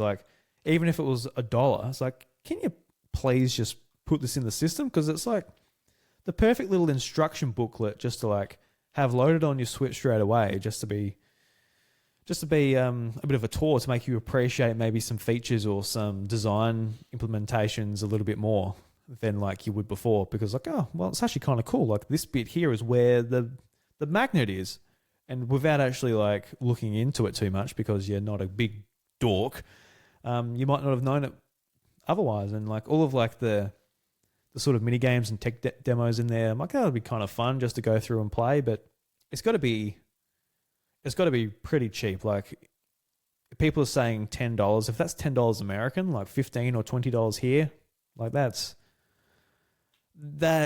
Out of everything we talked about, Josh, as far as pricing goes, that feels like the biggest tight ass money gouging, just wrong thing Nintendo could do. It's like, please just put this in the box, dude. Like, yeah, it should be. It's ridiculous. Yeah, it's even more extreme than Wii Fit or Wii Play, like, or Nintendo Land or whatever previous packages Nintendo have implemented in with their systems. This is like the least amount of it. Yeah. Yeah, Reggie would be slamming his fist down on the desk. Have you learnt nothing, Nintendo, from my time there? What are you doing? The so what from this is that you are creating some bad vibes. Nintendo from charging something so demo-y like this and trying to make money, like a whole bunch of money off of it. Well, not a whole bunch, but just, Yeah, that's right. Like the amount of money they'll make from this is pretty negligible. And you just imagine, like, they're making these decisions. They're in the boardroom, they're in the office, whatever. It's like they made this thing to really showcase Switch. So it's like, well, they're deciding, well, should it be packaged in? Should it be sold? It's like, no, we'll sell it. We'll make money on this. We'll definitely make it. It's like, dude, you've got a Mario Kart game that's, you know, it's going to be the most expensive game in the industry, and it's going to fucking sell so many copies. Like, why even bother having the negative press for this? And people will appreciate their purchase of their brand new Nintendo console all that more if they play through this and they say, oh, look, the Joy-Con's got this in it. And, like, you know, just learn about the tech that they bought in a Nintendo way that, if you buy an iPhone or just anything else, like, you don't get these sort of fun ways of exploring the hardware. So, I don't know. Definitely a miss from Nintendo on all accounts. Like, as much fun as you might have for maybe an hour or two playing it, like it's cocky Nintendo when they figure you're just going to buy it anyway. And we've seen this, you know, when they sell a lot of stuff, they make a lot of money, they feel they can get away with this stuff, and until they can't and don't, this is how it's going to be. Yeah, definitely. I guess speaking of other games that I'm like, oh, look, that looks like fun, but it comes down to the price. We talked about it earlier a little bit, but Dragon Drive. It comes down to the price for me, but as far as actually having it in my possession, I'm going to have a lot of fun with this game too, I think. I love, like, the controls of using the mouse features on the Joy-Cons, like move your wheels on the wheelchair, then rising it up and having a shot on the basketball, and, like, so some of the other maneuvers you can do. Also, like, you can spin the ball on your finger, you can go up the half pipe and do a slam dunk. There's like a little bit of tech to it by the looks of, like, the Treehouse. So yeah, I would like to play this. I just hope they price it appropriately, and I ultimately think this is going to be a miss. Like, there's no way, like, they'll make this cheap enough to compete with other online games like this, like stuff like even like Rocket League and all that.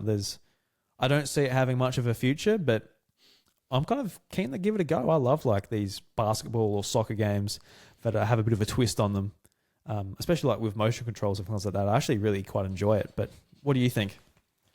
Yeah, I'm glad Nintendo's done it, and I think obviously I think I've seen some people with accessibility needs, and they really got around it, and I think that's really cool. I don't know if it looks that fun, to be honest. I think.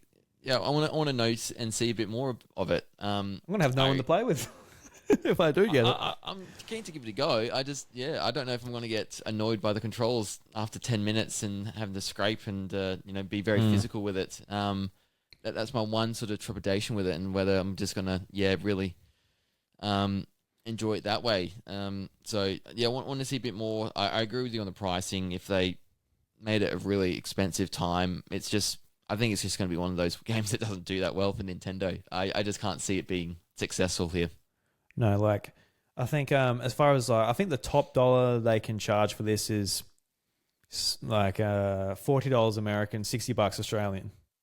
Like that's kind of the ceiling for this type of game, and I think Nintendo will probably go higher than that. And there's just no way. Like, no, they can't go higher than that. But it's even more to the point. Like, so whatever the pricing going to be, but what's going to keep you in this game? Like, what's going to be the idea of progression? Is there going to be like, I don't know, is there going to be like a Grand Prix where you've got to go through a tournament? Is there going to be unlockables? Like, how are you progressing through this game? Because for the most part, I don't know if there's going to be too much keeping you there apart from like, this is fun, I'm going to play it. But when you put it down, you're not thinking about getting back to it to level up or get a better looking wheelchair, or you know what I mean? Like, you get the... There's all of these games are the biggest games in the world, like Fortnite and Call of Duty Warzone and everything. It's got like a massive loop that keeps you in there and spending money, leveling up your guns, your gear, and just progressing that way. But I've got no idea how this game competes. Like, it looks dead on arrival to me, but it does look fun. Yeah. So I don't know. We'll see. Yeah, they might surprise us here, Nintendo, but I just feel it's going to be bit of too many things going against this one to really sort of gain some traction. Yeah. Donkey Kong, we talked about it a bit before as well, but yeah, I can't wait for this, man. It looks really great. I don't love the redesign of Donkey Kong, I got to admit, but it's growing on me more each day as it goes on. Yeah, there's something about it where I'm like, look, when I look at him, I'm like, it makes me happy, especially like when he's next to a banana. He's got that big goofy look. He's got his tongue out. I like it, but I don't love it. Like, it doesn't evoke just like the joy when I look at like Donkey Kong Country or even like the newer Donkey Kong Country games. But you know, I'll get there. But I think another reason is just like the bosses and the enemies in it. It looks like I was listening to a Kind of Funny podcast, and Tim Geddes over there put it really well. I'm like, yeah, that is how it feels, to be honest. It's got like a house Nintendo look, where like the enemies in that, it looks kind of like they could fit into like Captain Toad or Kirby or whatever have you. It's got like a certain look that looks similar to like those games. It doesn't look as distinct. And that's without playing it myself. I'll play through it myself and I'll see if that's true or not. It's probably not. But that's kind of the vibe I got from it a little bit. But as far as exploring and just the destruction of everything and the amount of moves you're able to pull off and just all of that, I'm going to have a ball playing this game. I'm going to just go like smash everything, explore and everything too. But yeah, I think I'll get over those things I mentioned, but sounds like you're like super high on the game. You've already put your cash down. You're ahead of the game. You've got your physical copy ready to go. Oh, looks fun, man. Just like the actual destruction and chaos you can cause here. The actual, I love the redesign of DK. I think the rare one served us well for all those years, but he always looked angry. But we get to see a different, more, cutesy side to Donkey Kong here. I love the emotions, like just like he's displaying, like he just changes from like second to second. Like he's angry because he holds the boulder. I really like. Yeah, I do like that. So I'm all behind this new redesign. I think it's great. It's different enough from a 3D Mario in terms of you can dig around, pick up objects or the rocks, and that's really going to add some extra dimension to the platforming, I'm sure, and make it really sort of different enough from Mario, which I think is a really important thing here. That's not just, the Mario skin, the DK skin on a Mario 3D platformer. So, I can't wait to know more. I've seen some spoilers about characters and other things being mixed in with DK here. Yeah, that's really exciting. Actually, I think that's great. Are we not mentioning here, that? Like, yeah. Are we not going to mention the? I guess the. Oh, you can if you want. We can warn people.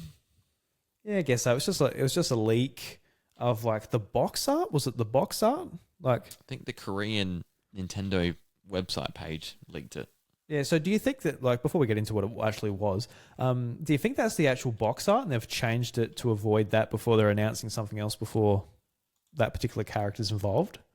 I'm not sure. Not sure either. Why would you do that? Yeah. Yeah. that's what I'm kind of assuming, is that like later on they'll be like, hey, look, this character's here, and then when I don't know, when the pre-orders go up in the US or something like that, maybe a month's time or whenever, I don't know. That's when like that will show up in more retail and things like that on like website pre-order pages and things. But the actual leak itself was like, there's like a child version of Pauline holding on to Donkey Kong's tie on the box art, which is like, that's a really kind of interesting idea. I really like that. Pauline's like, she's a little girl. She's got like a few freckles and all that. It's like, it's really cute. Because Donkey Kong, he already has that partner on his shoulder. I forgot the name of it. He's like that rock. The rock. Is it Jip or something? I don't know. Oh, I forgot now. But yeah, he's got that rock that sings. So maybe Donkey Kong might have like different companions as he goes throughout different worlds. I don't know. Maybe not. Maybe he just has the rock the whole time. Sure. But yeah, the idea of Pauline like being on his back as he's like smashing through stuff. That's the rock's Pauline. Cracks open. It's this little girl. Maybe. Oh my god, the little girl the whole time. That's not silly. It might be. That might be it. Yeah. I mean, why not? Donkey Kong just gets fed up with the rock and just like punches it and it just cracks open. He's like, oh my god, what have I done? Smash all the rocks, but this one. Yeah. Now you got to look after your little rock companion. Helps you whistle. But yeah, like I said, those are my sort of thoughts on it. But yeah, I am very excited about it.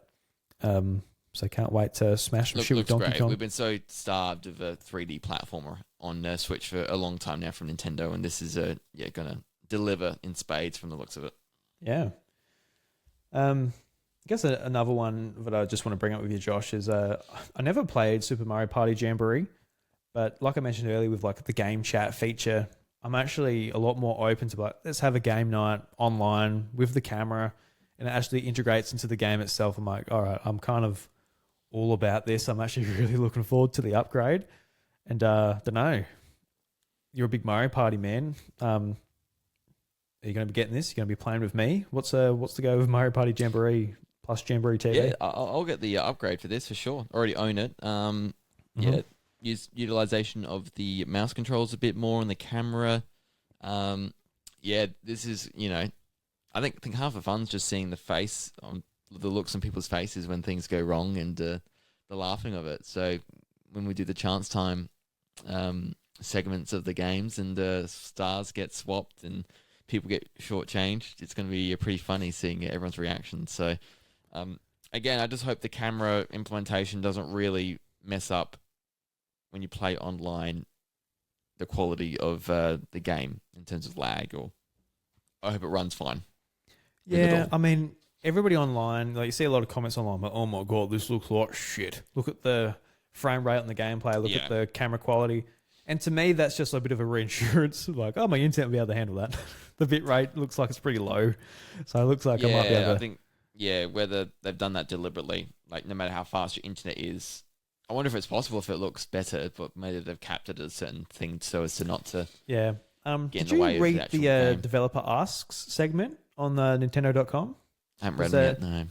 Yeah, it's interesting. Yeah, it's definitely worth a read for anybody that hasn't read it. But they talk about like the making of Switch 2, and they come up with that feature because like they started development of Switch 2 properly in 2019. So a lot of the development of Switch 2 was during COVID. So, and you can sort of see this is influenced by COVID, that like they were at home, they were on Zoom chats, they were putting up their gameplay to like show and like, work on. And I think they wanted to implement that in the next console because like how useful and how personal it made everything feel. And they also talked about talking to the software developers, like the game developers at Nintendo, being like, certain hardware resources, they didn't want it to take too much. So I can see it like being a hardware resource. Like you don't want to take too much processing power away from the Switch 2 to have like a really nice looking camera and smooth gameplay. Because on a computer, for example, you've got like a capture card, you've got these things handling that.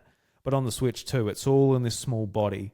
So, like what do you want, like 60 frames a second, or do you want like your mate's gameplay to look good and your camera feed to be at 1080? Yeah. It's like, you got to sort of take it where it is. And That's for the right. most part, I'm going to be sat there looking at my game, and like I glance down every now and again, I see Josh just like eyes open, the TV glow on his face, and I see his gameplay. I'm like, oh yeah, he's in that area. Like I'm not watching a Twitch stream necessarily. I'm not like, oh look, unless like maybe Josh has a brand new game. I'm like, oh, show me what it looks like, man. I just got to have a look because I don't have it at the moment. Like for the most part, that's not going to be the case. It is just going to be like, bring up your gameplay. I kind of want to see what you're up to, but I'm also doing my own thing, so it's not that big a deal.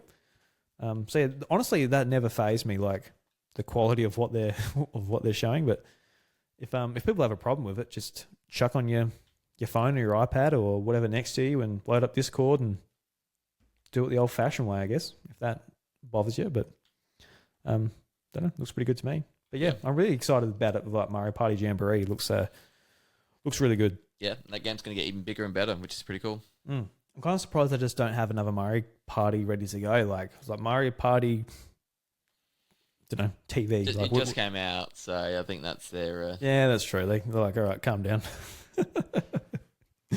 Yeah, but yeah, I mean, I haven't even like touched Mario Party Jamboree. I do have it, but I haven't even booted it up. Like I was like, oh yeah, that sort of online mode where you like do a heap of mini games in a row. That looks kind of fun. But yeah, do you recommend I get into it before Jamboree TV, or do I wait to switch? You don't need to. It's a Mario Party game, so you can wait till that, and you'll enjoy it just as much. Yeah. All right. Cool. What else we got here? What we need to talk about? There's Kirby, which I thought looks good. Like the DLC. Apart from the tech upgrades, it's like another campaign where like it looks like you're going in levels that already exist, but there's like different pathways that the crystals open up when they fall to Earth. And it's like, yeah, it's more Kirby. I don't know if I feel like I need more Kirby, but I'm getting it. I love that game, so I'll go back. I think this one, of all the announcements from Nintendo, this is the lowest on my radar. Again, I want to know the price of the pack upgrade and whether I do that or not. It's $80. Well, it's $20 American because it's $80 for the pack in the States.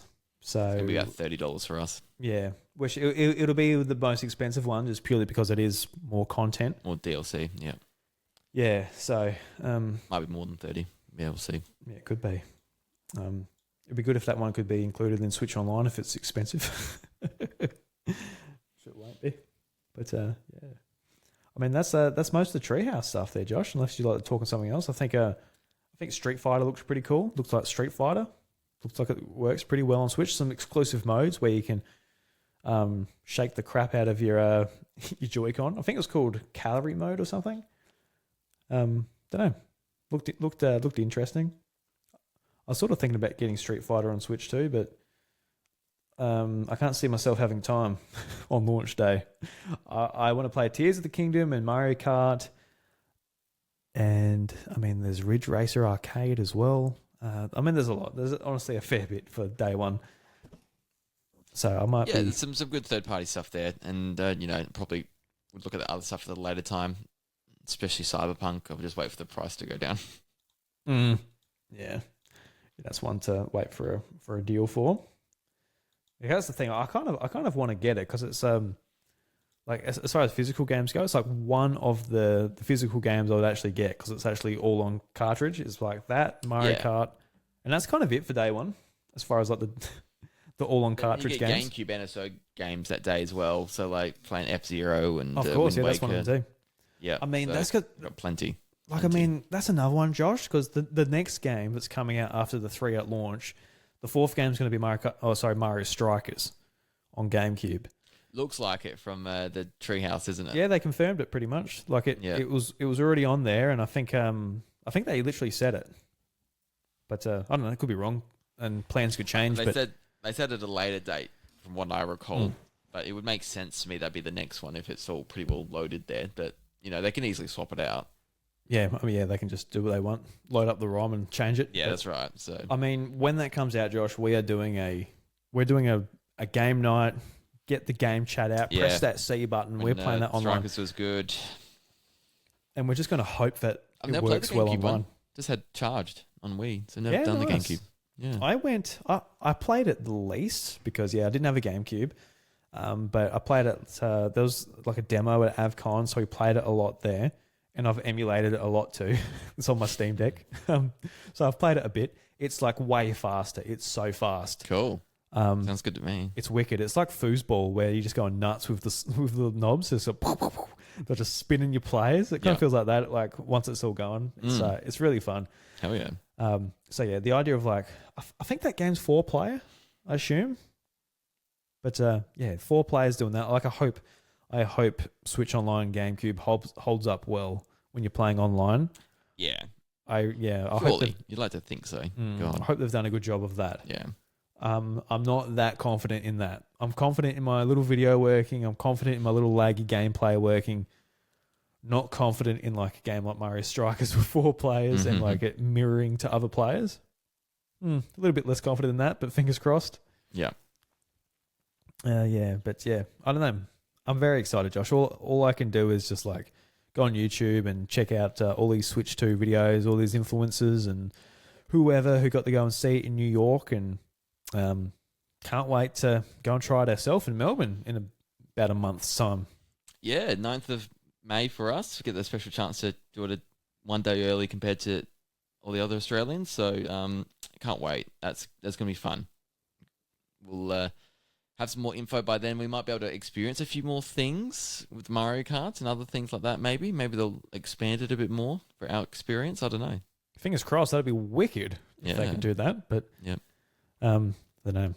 They might like, look, Australia, you don't get the battle royale battle mode. We don't get looked after. PSA with the GameCube controllers for NSO. I think that becomes available on the 24th of April, which is a Thursday for us. And so if you're looking to pre-order that, the only way you can get it is the My Nintendo store. That is 6 o'clock AEST. So keep an eye out for that if you want that controller. And I think they're aiming for same or release day delivery of the Switch 2. So if you order it on the My Nintendo store, you should hopefully get it on the 5th of June, ready to play. Yeah, and there's some really interesting sort of criteria that you got to meet on the Australian My Nintendo store, where you got to have an active My Nintendo subscription. It's got to be over a year. Yeah, so you've got to have 50 hours on your Switch. Mm-hmm. Hold an Australian or New Zealand account with a valid delivery address matching the country of your account.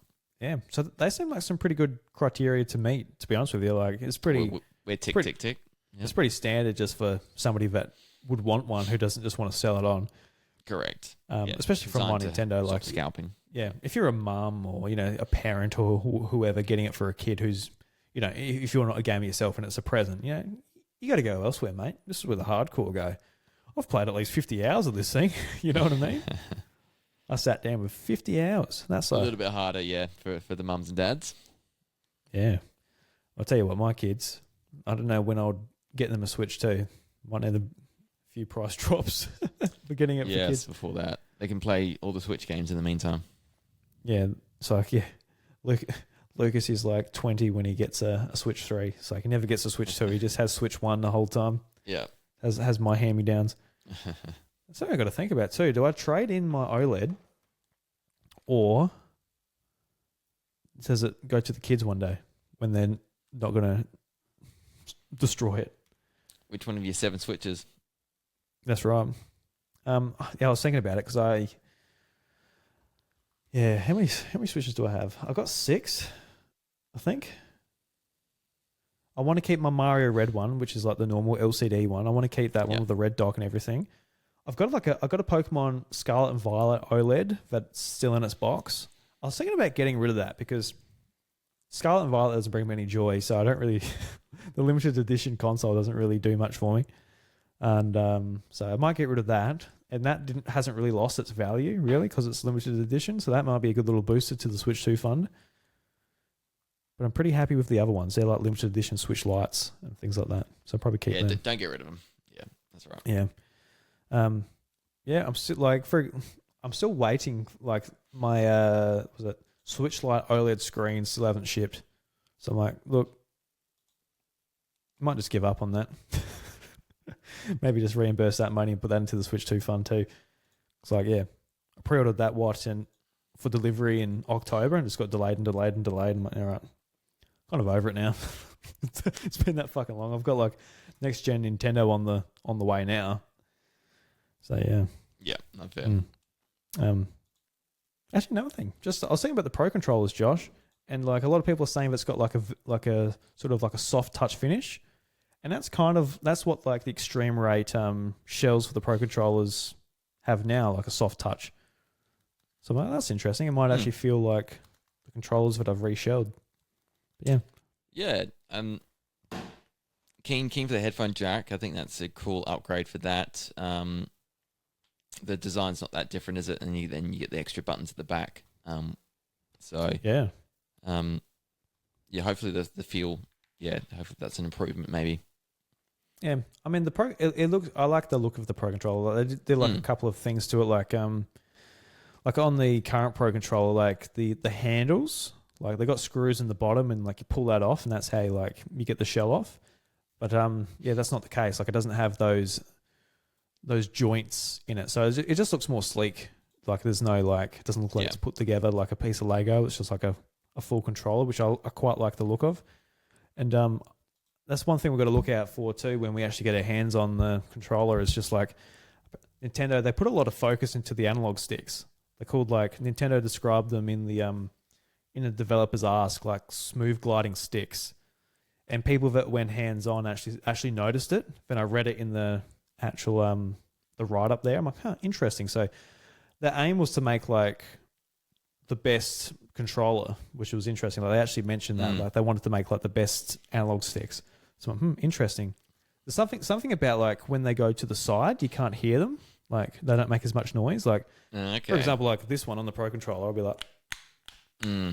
So I don't know. I don't know how they make it not do that, but I'll be interested to see. Yeah, that sounds interesting. I have to read those. Yeah, I've been meaning to read those as well. But yeah, obviously a lot of thought gone into it. Yeah, it's interesting, just like behind the scenes, and there's some obvious stuff, there's some not so obvious stuff. In that they showed off the look of the eShop, and there's going to be a new feature, like a For You feature, basically, where it's kind of similar to Steam, where it's like, hey, here's 20 games we recommend for you, and you just like cycle through them. They got something like that where you go into that and it just like full screen shows you the picture of the game, and the trailer starts straight away, and you can be like, yes, no, and add to wish list or buy. So they're trying a few different things, but as far as like the aesthetic and the features of the eShop, it looks very similar, but a little bit more sleek. And that's kind of what you'd say just for the operating system in general. Just like it looks the same, but it looks like a little bit more glossy. I don't know how else to put that. It's going to be quicker. That's the main thing for me. It's just too slow at the moment. It's always a chore these days going into it. Yeah. Well, they mentioned, like, they're talking about the processing power a lot in that article, and they mentioned like the reason they didn't have voice chat on Switch 1 was because it didn't have enough processing power to allow them to do it, which was kind of shocking to me. It's like, well, Jesus, you didn't think about that before. Like, that is you got not many overheads on your resources when it comes to being able to do stuff like that. But it's the same with the eShop too. Like the eShop today is just unusable. It's really bad. Yeah, very slow. Hopefully they keep that in mind. Like in 6 years' time, I don't want to be going onto the eShop and struggling to like load a page. I might just let me buy Zelda, please. It's like, what would be faster, loading up the eShop or getting in my car, driving half an hour, going to Big W, park and walk it into the store? Yeah, don't know yet. Yeah, I don't know. Might be roughly the same. Yes, be good to see some demos just to see how snappier that stuff is. Yeah, I mean, fingers crossed. But Josh, I think that brings us to the end of the show, mate. Really enjoyed talking with you. I've been looking forward to sort of talking about this excitement for 4 days, I guess, since we last talked. It was just so much has come out, and a lot of big stuff. Whether it was old Trumpy Trump being like, "Hey, look, Vietnamese, we don't want your shit," or it's just like cool Mario Kart stuff. Yeah, it's some cool stuff's happened lately. Great to talk about it again. There's some real buzz for Nintendo. and some other stuff as well. But it'll all get worked through. It's pretty fascinating at the moment. All eyes are on the big N at least anyway. So, nice to talk about it with you as well. Yeah, no, it's been great. And everybody, I want to thank you guys for getting to this point of the House of Mario. Really appreciate it. If you got to this point, leave us a comment on YouTube or social media, maybe with the hashtag the House of Mario Switch Excitement. I don't know. Yeah, that'll do. Done. Well, yeah. Hashtag THOM Switch Excitement. Let us know if you got to this point of the episode. Really appreciate you listening. Hashtag. What was that? Stuff tariffs. Stuff tariffs. Yeah, stuff tariffs. Just write stuff tariffs as well. Why not? And, of course, you can check out Josh's other Nintendo podcast, Nintendvania, where each fortnight he gets on a guest and he talks about everything Nintendo. You got anything lined up for the next episode, Josh? I might be doing part 2 of the Japan trip this coming weekend. So before the direct, the week after. So that's the plan at this stage. And it works out well because I got a pretty busy weekend and can't really get a guest on anyway. Yep, that works out for you. You got it in the can, you got it ready to go. So no complaints there. So yeah, go and check out Josh and Nintendvania on YouTube and podcast services.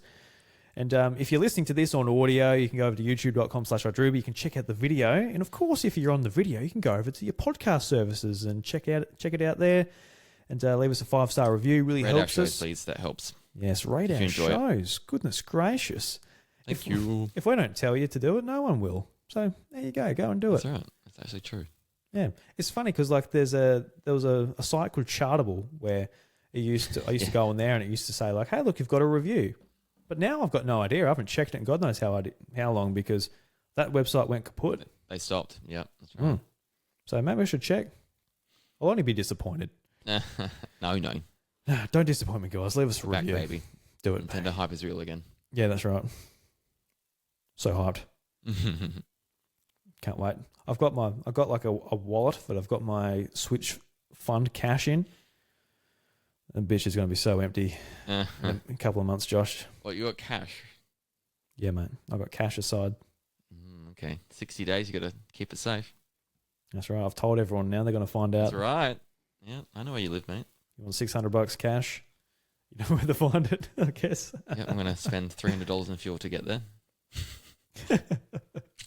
I didn't even mean you. I didn't think you would steal it. I thought you would be a good mate, but just everyone else, you know. You don't know who's listening to this. That's true. You don't know anyone. You don't know. Could be someone who's like, Switch to cash. I want to switch to. Yeah, that's right. Yeah. Anyway, appreciate it, guys. We'll catch you next week. Have a good one.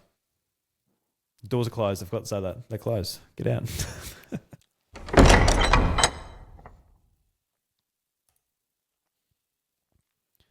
Well, bloody excellent, Josh.